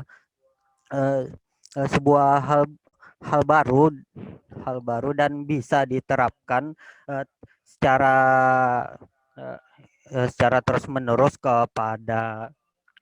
terus-menerus oleh masyarakat tertentu. Jadi yang lebih diutamakan ini ya apa yang dibutuhkan masyarakat, bukan apa yang kita inginkan, meskipun meskipun misalnya kita punya banyak inovasi atau sebuah proker yang memang dirasa bisa dijalankan, tapi lebih baik terlebih dahulu kita utamakan apa yang kita butuhkan, baru yang dimana proker-proker atau suatu yang ingin kita buat berdasarkan keahlian kita di bidang masing-masing ini bisa kita terapkan dan menjadi suatu hal yang baru oleh masyarakat itu sendiri. Mungkin langsung saja kita masuk ke yang namanya sesi tanya jawab. Untuk yang ingin bertanya, saya persilahkan, saya beri waktu 15 menit. Dan yang ingin bertanya, silakan langsung resen aja.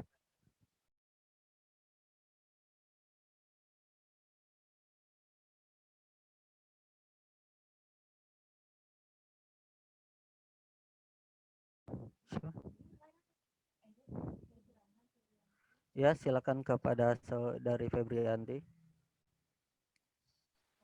Terima kasih atas waktunya. Apakah suara saya kedengaran? Ya, terdengar. Oh iya, terima kasih atas waktunya. Mohon maaf sebelumnya saya tidak bisa on cam karena jaringan lagi kurang stabil. Perkenalkan, nama saya Febrianti Situmorang. Saya Teknik Kimia angkatan 2018. Saya ingin bertanya yang pertama untuk Bu Nur Asriatul Khalifah. Jadi gini Bu, tadi kan yang Ibu jelaskan bahwa KKN kita di tahun ini itu online. Dan itu online karena melihat situasi dan kondisi saat ini pandemi yang tidak kunjung habis-habisnya seperti itu. Makanya dari pusat juga atau dari Dikti, dari Dinas Pendidikan itu menyarankan untuk KKN online. Nah, yang mau saya tanyakan, menurut pandangan Ibu, bagaimana jika mahasiswa di KKN sekarang itu melakukan KKN-nya itu offline? Offline, salah satu contohnya itu bertatap muka dengan masyarakat desa secara langsung, atau mungkin dan melaksanakan kegiatan-kegiatan bersama dengan masyarakat di desa tersebut seperti itu. Yang kedua untuk Bang Sardion Gurning, sama bertanya gini Bang, yang dari tadi Abang jelaskan ya gimana cara kita untuk memotivasi masyarakat, bersosialisasi dengan masyarakat seperti itu. Nah, jika ada satu kasus nih Bang, RT-nya dan lurahnya itu open kepada kita mahasiswa untuk melaksanakan KKN, dan kita udah bikin proker kita semaksimal mungkin, atau proker yang memang dibutuhkan di desa itu kayak gitu. Tetapi dari masyarakatnya ini acuh tak acuh gitu, nggak peduli dengan proker kita itu. Gimana menurut Abang untuk mengatasi kasus tersebut? Seperti itu. Terima kasih. Ya, mungkin untuk pertanyaan dari saudari Febrianti,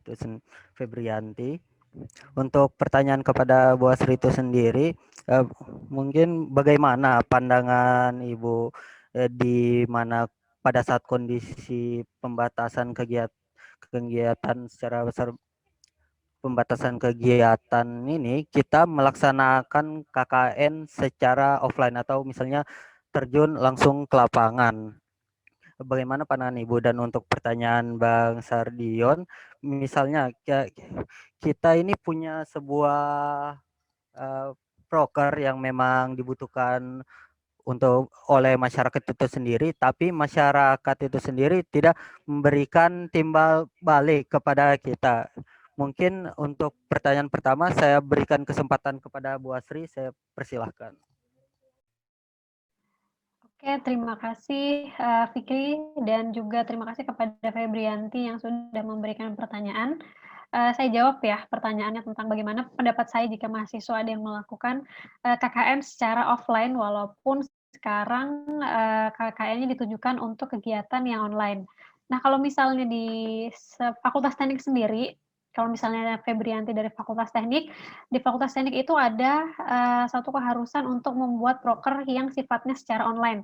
Salah satunya seperti webinar yang sedang diadakan oleh teman-teman dari kelompok unit 56 ini. Jadi dia mengadakan webinar untuk melakukan kegiatan wajib proker kelompoknya secara online.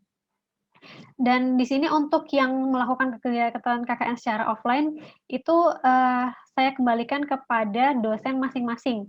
Tapi kalau dari saya sendiri yang membimbing kelompok 56 ini, saya persilahkan untuk melakukan KKN secara offline dengan beberapa catatan, yaitu kalau kemarin kan dari bimbingan yang pertamanya mereka banyak sekali masukan dari desa untuk bisa membantu program kerjanya desa, dan bahkan hampir semuanya mereka bisa sanggupin. Jadi saya sarankan untuk memilih beberapa program kerja aja yang berhubungan dengan desa dan juga melaksanakan kewajibannya yang diminta kampus, yaitu program kerja secara online-nya.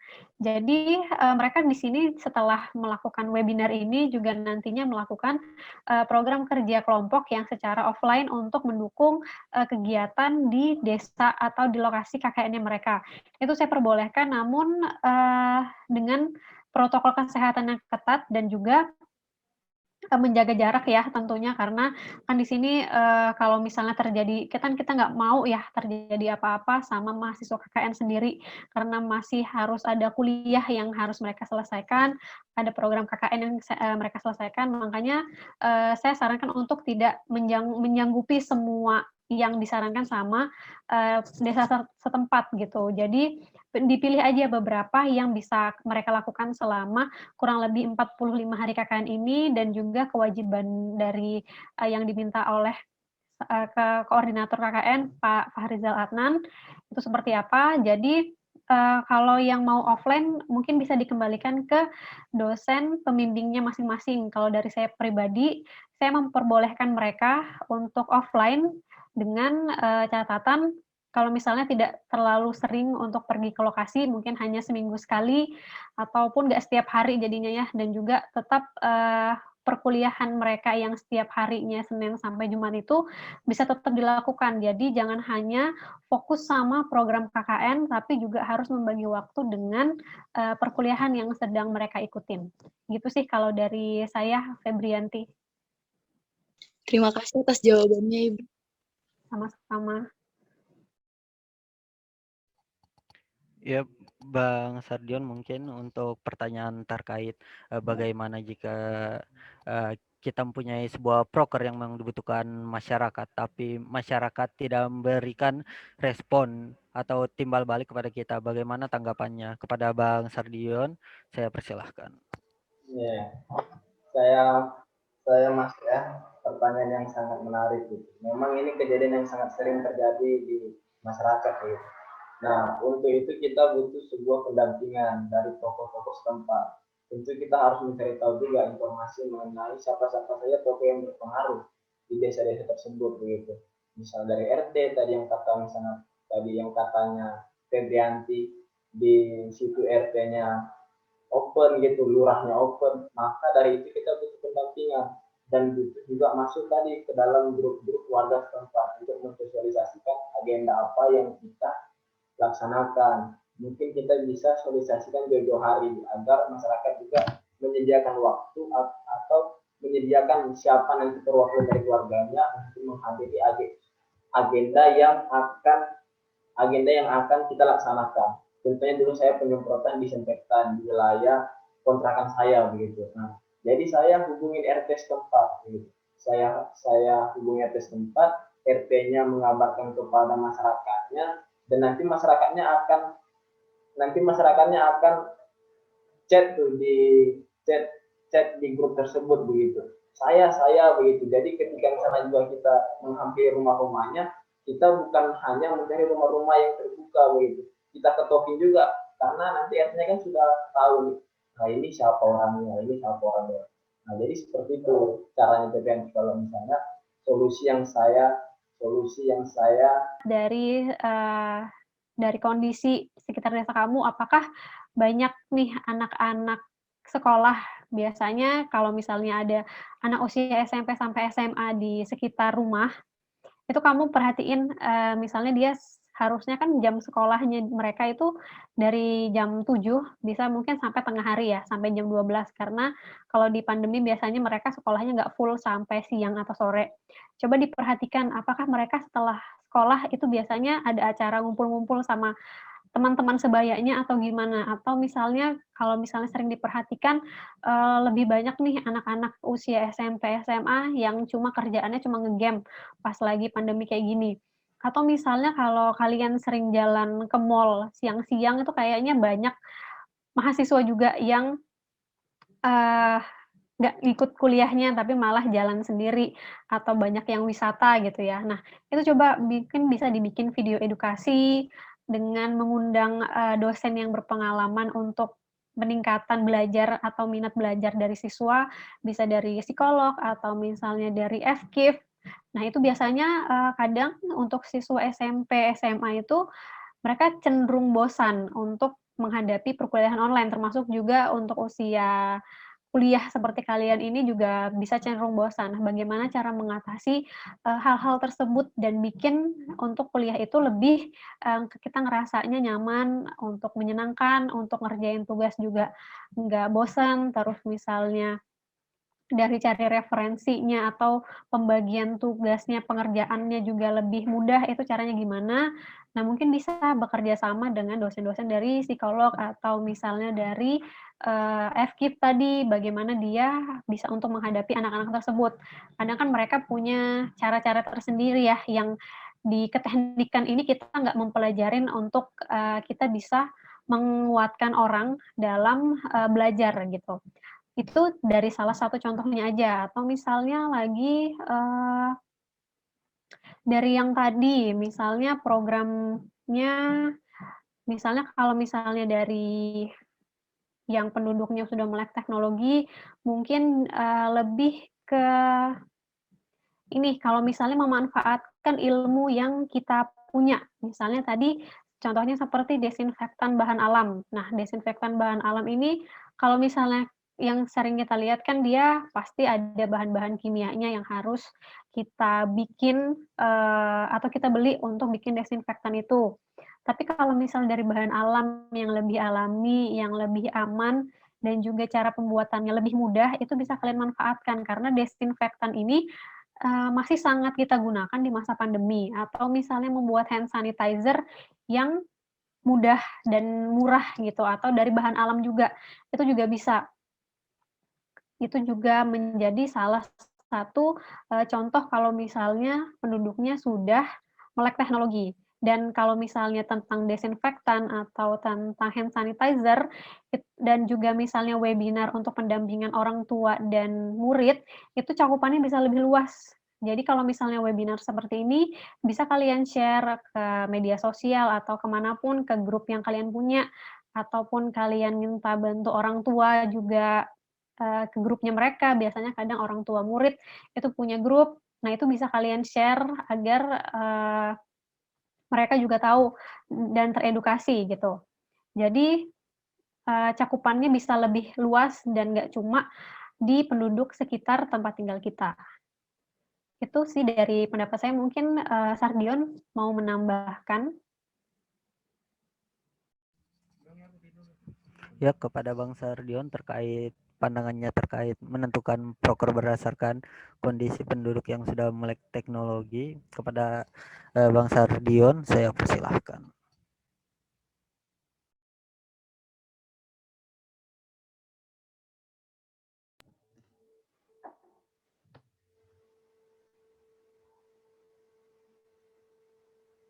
Halo, suara saya jelas?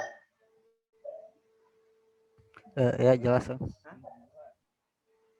Ya, jadi terima kasih atas pertanyaan Nurul. Bagaimana cara menentukan untuk merasakan kondisi penduduknya yang sudah melek teknologi atau modern. Pertama yang saya ingin katakan, saya tidak merekomendasikan Anda untuk KKN di situ. Ya, saya pernah kejadian seperti itu. Ya, jadi saya ditawarkan lokasi KKN yang rata-rata penduduknya ya kita katakanlah plat merah gitu. Kerjanya dokter ya segala macam. Jadi jarang mereka berada di rumah gitu. Bahkan RT-nya saja sulit untuk ditemukan gitu. Karena masyarakatnya ya jarang juga butuh akan RT-nya gitu. Jadi hanya sekedar masalah administrasi saja paling RT-nya dibutuhkan gitu. Untuk hal-hal yang lain mungkin kurang. Nah, jadi kalau misalnya saudara Nurul sudah berada di lokasi KKN tersebut, nah jadi kita harus memanfaatkan juga kejadian pandemi ini, karena hari ini program kerja kita laksanakan PSO-nya ya secara umum begitu. Jadi siapa saja bisa mengkonsumsi program kerja yang kita laksanakan. Nah, dan yang kedua, misalnya juga sudah berada di lokasi tersebut, tentunya kita sebagai masyarakat, sebagai pemuda, ingin ada hal sesuatu yang ingin kita lakukan di daerah KKN kita. Nah, tentu menjadi permasalahan itu adalah permasalahan sosial yang kurang. Tentu harus ada yang kita hidupkan. Nah, misalnya ada posko-posko yang sudah tidak ada terpakai, yang kita bisa hidupkan pos ronda kembali dengan ya teman-teman lah, misalnya bagaimana cara mendesainnya untuk menarik didatangi oleh masyarakat. Karena contohnya misalnya lokasi-lokasi tersebut pasti pos rondanya sudah mati begitu. Sudah jarang untuk dipergunakan. Ya, mungkin teman-teman bisa pajang mungkin di depan posnya bahwasannya ketika kita untuk menjaga pos ronda adalah untuk menjaga ketahanan nasional gitu. Ya, karena sosial sangat butuh gitu. Ya, itu sih dari saya. Ya, tadi tuh caranya yang pertama kita diskusi sama masyarakat atau sama RT-nya permasalahan apa saja yang ada di desa dari permasalahan tersebut, maka itulah tugas kita untuk mengatasinya, setidaknya untuk menguranginya gitu. Nah, ya mungkin itu sih dari saya. Terima kasih, saudara moderator.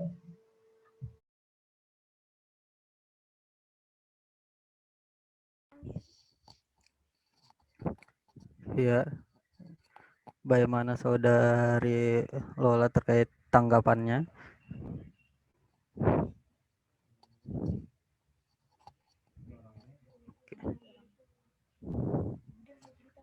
Jika misalnya tidak ada atau misalnya sudah cukup karena waktu untuk tanya jawab juga sudah habis, kita masuk ke sesi berikutnya. Untuk sesi berikutnya ini penyampaian terkait closing statement untuk materi pada pagi hari ini.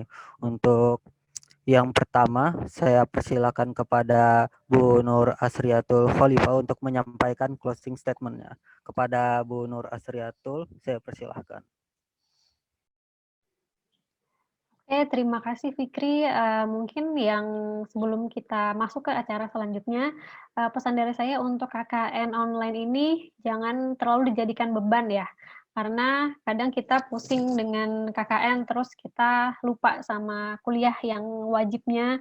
Jadi memang harus seimbang antara kuliah dan juga KKN-nya. Pintar-pintar kita bagaimana kita membagi waktu antara KKN dan kuliah. Makanya tadi yang saya sarankan untuk program KKN-nya, KKN yang inovatif boleh, tapi jangan terlalu membebani diri sendiri juga. Kadang karena kita menuntut program kita harus perfeksionis, jadi kita bikin program KKN yang susah. Padahal sebenarnya program KKN itu harusnya bisa memudahkan kalian untuk menyelesaikan, apalagi kalau yang di KKN teknik sendiri kan sambil kuliah ya. Jadi bagaimana kalian membuat program KKN yang juga inovatif, tapi juga bisa kalian selesaikan dengan baik dan waktunya nggak molor dari waktu yang sudah ditentukan sama koordinator penyelenggara KKN.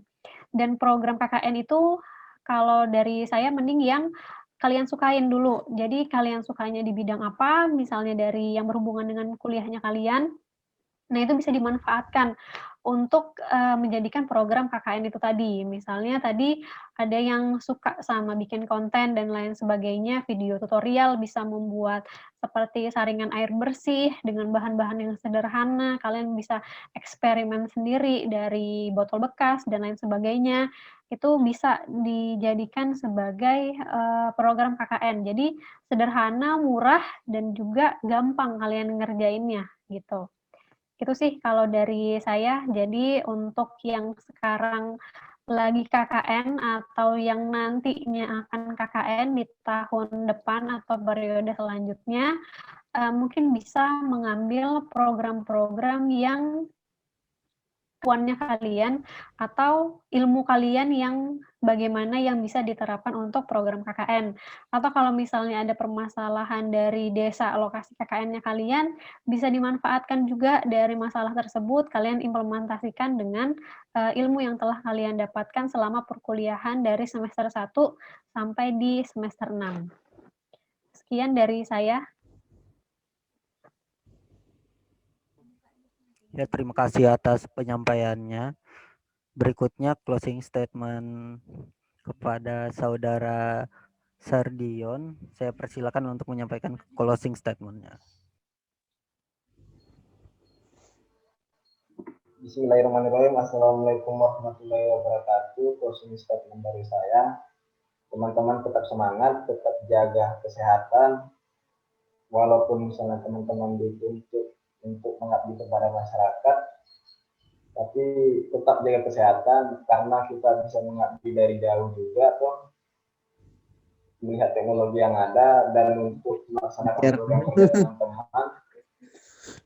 Untuk melaksanakan program kerja teman-teman perbanyak diskusi dengan teman-teman kelompok lain, perbanyak komunikasi dengan masyarakat, dengan orang tua juga. Nah, mungkin sekian dari saya. Wassalamualaikum warahmatullahi wabarakatuh. Ya, terima kasih atas penyampaiannya. Mungkin bisa kita lanjut ke sesi berikutnya, penyerahan sertifikat kepada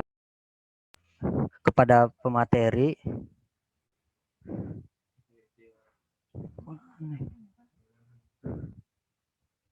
Sudah kelihatan ya? Ini sertifikat ini merupakan sebuah bentuk terima kasih kami juga, ya, sebuah bentuk terima kasih kami dari panitia kepada pemateri atas penyampaiannya karena telah menyempatkan waktu untuk dapat memberikan ilmu yang bermanfaat kepada kami. Ini untuk sertifikat yang pertama diberikan kepada Bu Nur Asriatul Khalifa SIRS MSC atas partisipasinya sebagai pemateri pada kegiatan webinar dengan judul Tips and Trik KKN di Tengah Pandemi COVID-19 yang diselenggarakan oleh KKN Tematik Fakultas Teknik Universitas Mula Warman.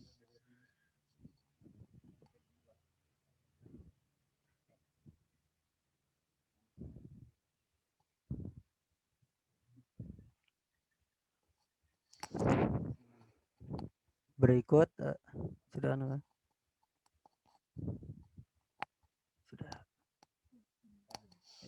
berikut sertifikat diberikan kepada Saudara Sardion Gurni atas partisipasinya sebagai pemateri pada kegiatan webinar dengan judul Tips and Trik KKN di Tengah Pandemi COVID-19 yang diselenggarakan oleh KKN Tematik Fakultas Teknik Universitas Mula Warman. Baik, kepada pemateri saya ucapkan terima kasih sebesar-besarnya karena telah meluangkan waktunya untuk memberikan ilmu yang bermanfaat kepada kami pada pagi hari ini.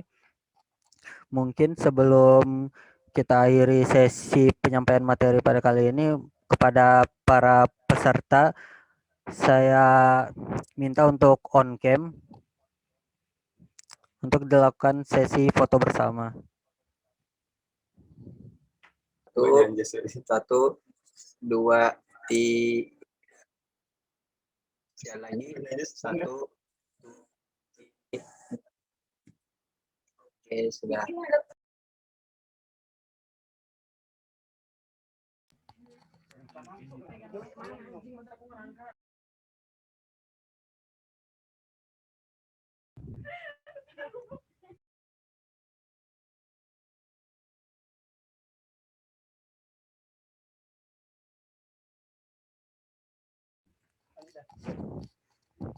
Ya, dengan sesi foto bersama tadi maka berakhir pula sesi penyampaian materi pada pagi hari ini. Saya juga turut berterima kasih kepada panitia telah meluangkan waktunya untuk dapat melaksanakan acara ini dengan penuh sukacita, dan saya juga berterima kasih banyak kepada para partisipan yang telah menyempatkan waktunya untuk hadir pada pagi hari ini. Saya ucapkan terima kasih. Jika ada salah membawakan acara pada pagi hari ini, saya mohon maaf. Wabillahi taufiq wal hidayah. Wassalamualaikum warahmatullahi wabarakatuh. Waalaikumsalam warahmatullahi wabarakatuh. Ya, saya kembalikan ke MC. Baik, terima kasih moderator yang sudah memandu acara kita webinar pada pagi hari ini. Alhamdulillah kita telah sampai di penghujung acara. Terima kasih banyak kepada para pemateri, moderator, serta para peserta yang telah menyimak acara dari awal sampai akhir. Semoga banyak ilmu yang didapat untuk diaplikasikan dalam kehidupan sehari-hari. Untuk sebelum diakhiri, webinar ini akan ada pengumuman pemenang giveaway. Ada GoPay atau OVO dengan total 250.000 untuk 5 orang peserta.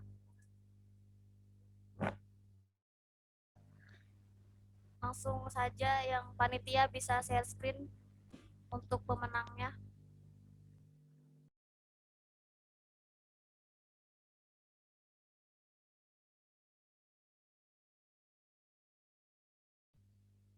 Bukti pemenang giveaway-nya jangan lupa di screenshot ya, teman-teman. Alhamdulillah aku menang. Kes aja Ndi, jangan lupa Ndi.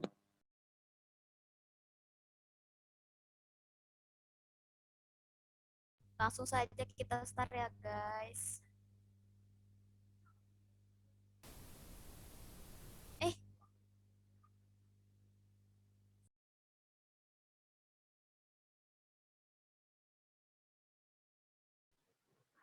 Kepada panitia saya mau nanya nih, kan yang join sisa 17 orang. Kalau misalnya nanti ada muncul namanya tapi dia sudah leave gimana?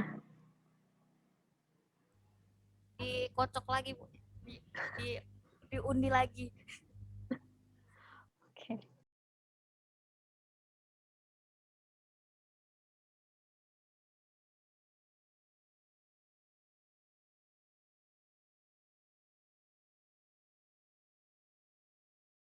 Mohon ditunggu sebentar lagi, ada kesalahan teknis.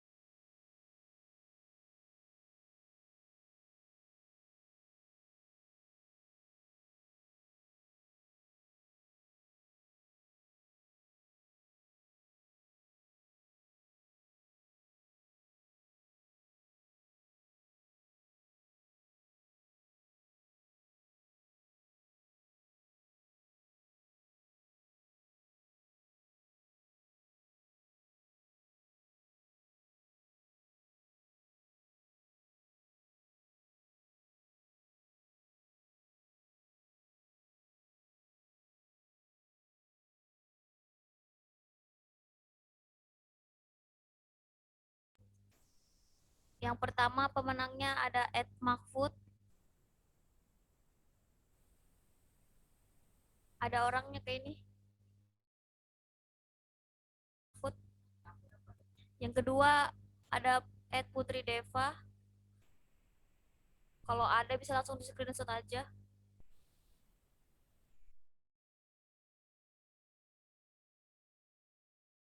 Yang ketiga ada Ed Apre Renal set apa itu? Yang Apreanel SGT. Yang keempat ada Maria Kit. Yang kelima ada Andi Dimas.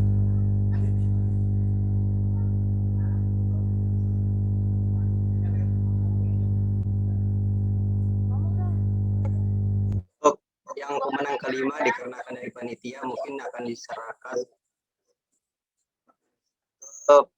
ke yang cadangan. Itu yang untuk orang pertama ada FTRR11.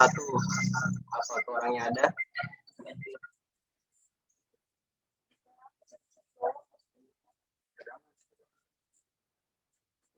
Ada, Kak.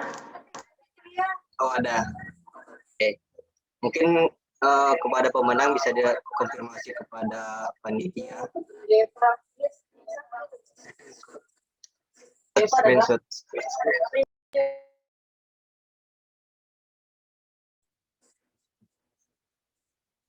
Pemenang giveaway-nya.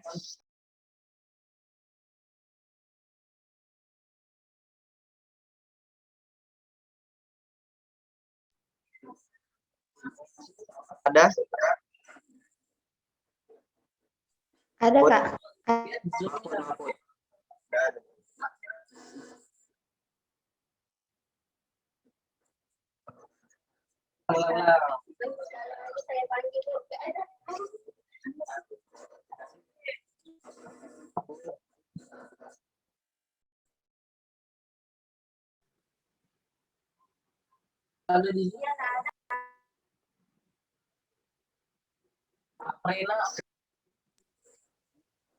Nggak ada kok. Untuk peserta mungkin bisa, kalau ini bisa menyebutkan ya nama dan akun Instagramnya yang di sini, mungkin bisa untuk konfirmasi.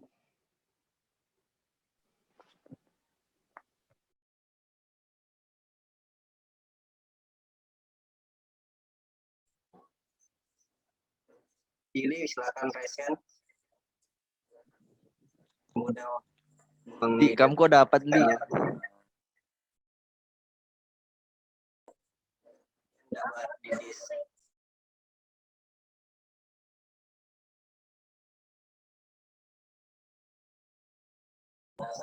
kan? Berarti Mahfud di dis, nggak ada orangnya.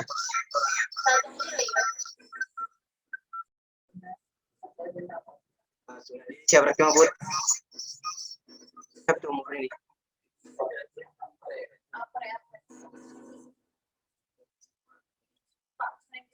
Untuk apa sudah ya?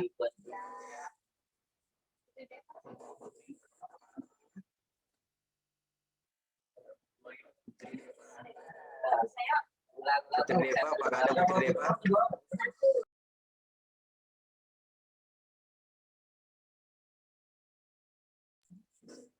Untuk Putri Deva, apakah ada?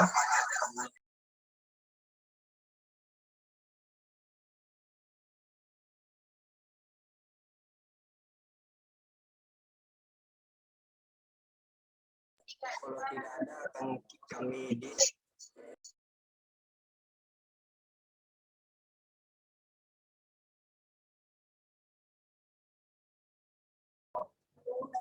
Kita lanjut ya untuk Putri Deva.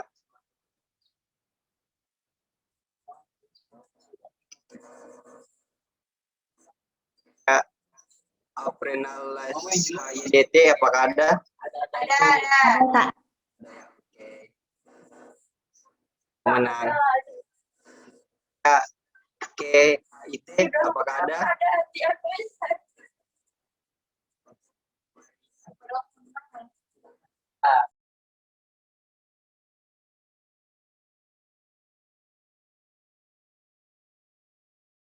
Sekali lagi untuk Maria.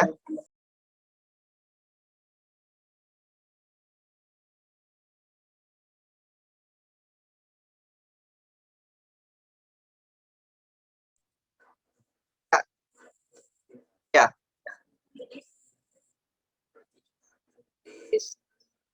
Dan untuk Andi, apakah ada? Nggak ada Dari- Andi, nggak ada Andi. Muhammad Akbar aja tuh di. Dan untuk Fitri 11, apakah ada orangnya? Ada. Oke, selamat Anda pemenang. Dan ini Asan Syari 242, apakah ada orangnya? Ada. Apakah ada?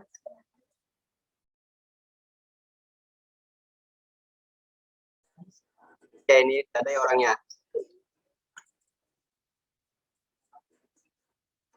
Match. Ada. Ada. Oke, selamat Anda pemenang.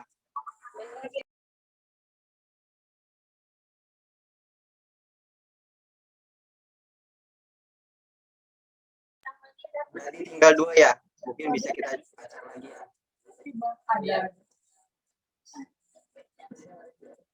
Yang mana tulis nama tuh?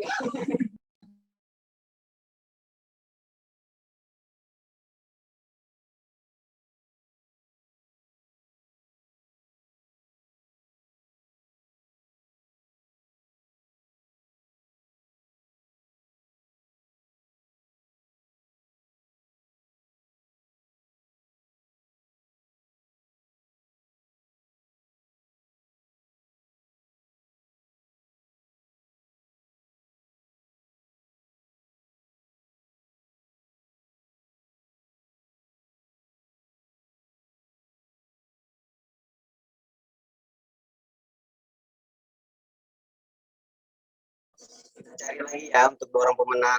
Siapakah dia?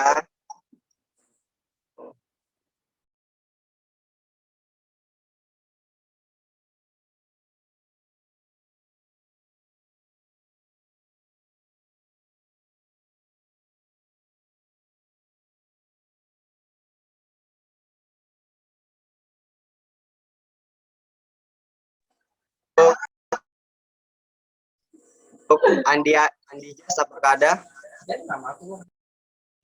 Ada Bang. Oke, selamat, ada pemenang berikutnya. Sama-sama Bang.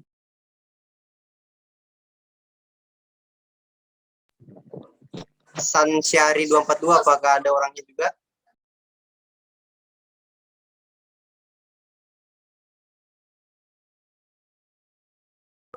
Dua kali ya sini ya. Nasyari 242.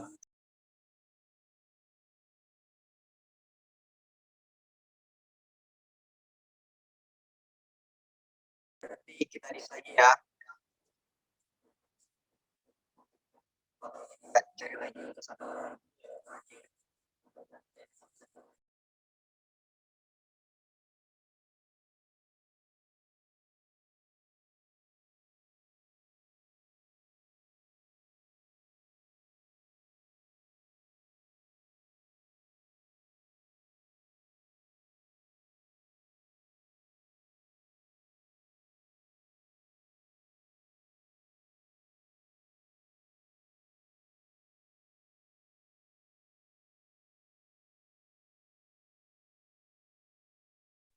Kita coba lagi ya, cari satu orang terakhir pemenang.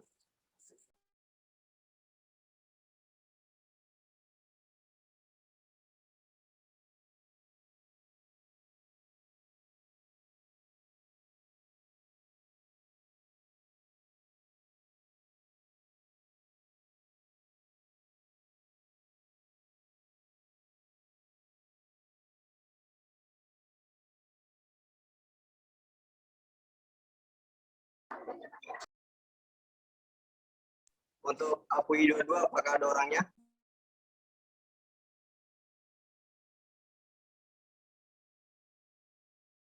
Kalau tidak ada, kita diskualifikasi ya.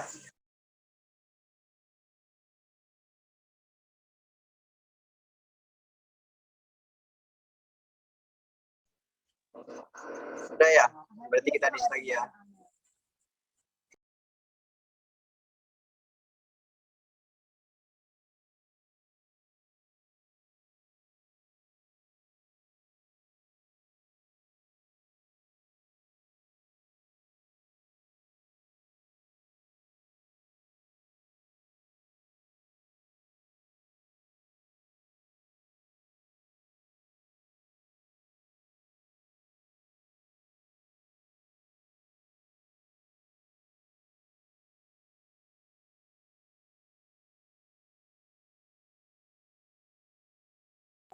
Kita cari apakah siapakah dapat.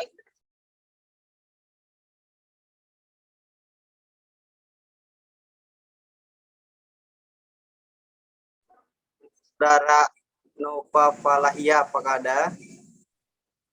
Bang hadir. Oke, selamat Anda menjadi pemenang terakhir. Silakan hubungi CP ya, panitia. Oke Bang, terima kasih. Jangan lupa di screenshot untuk buktinya sebagai pemenang itu baik. pada webinar kali ini.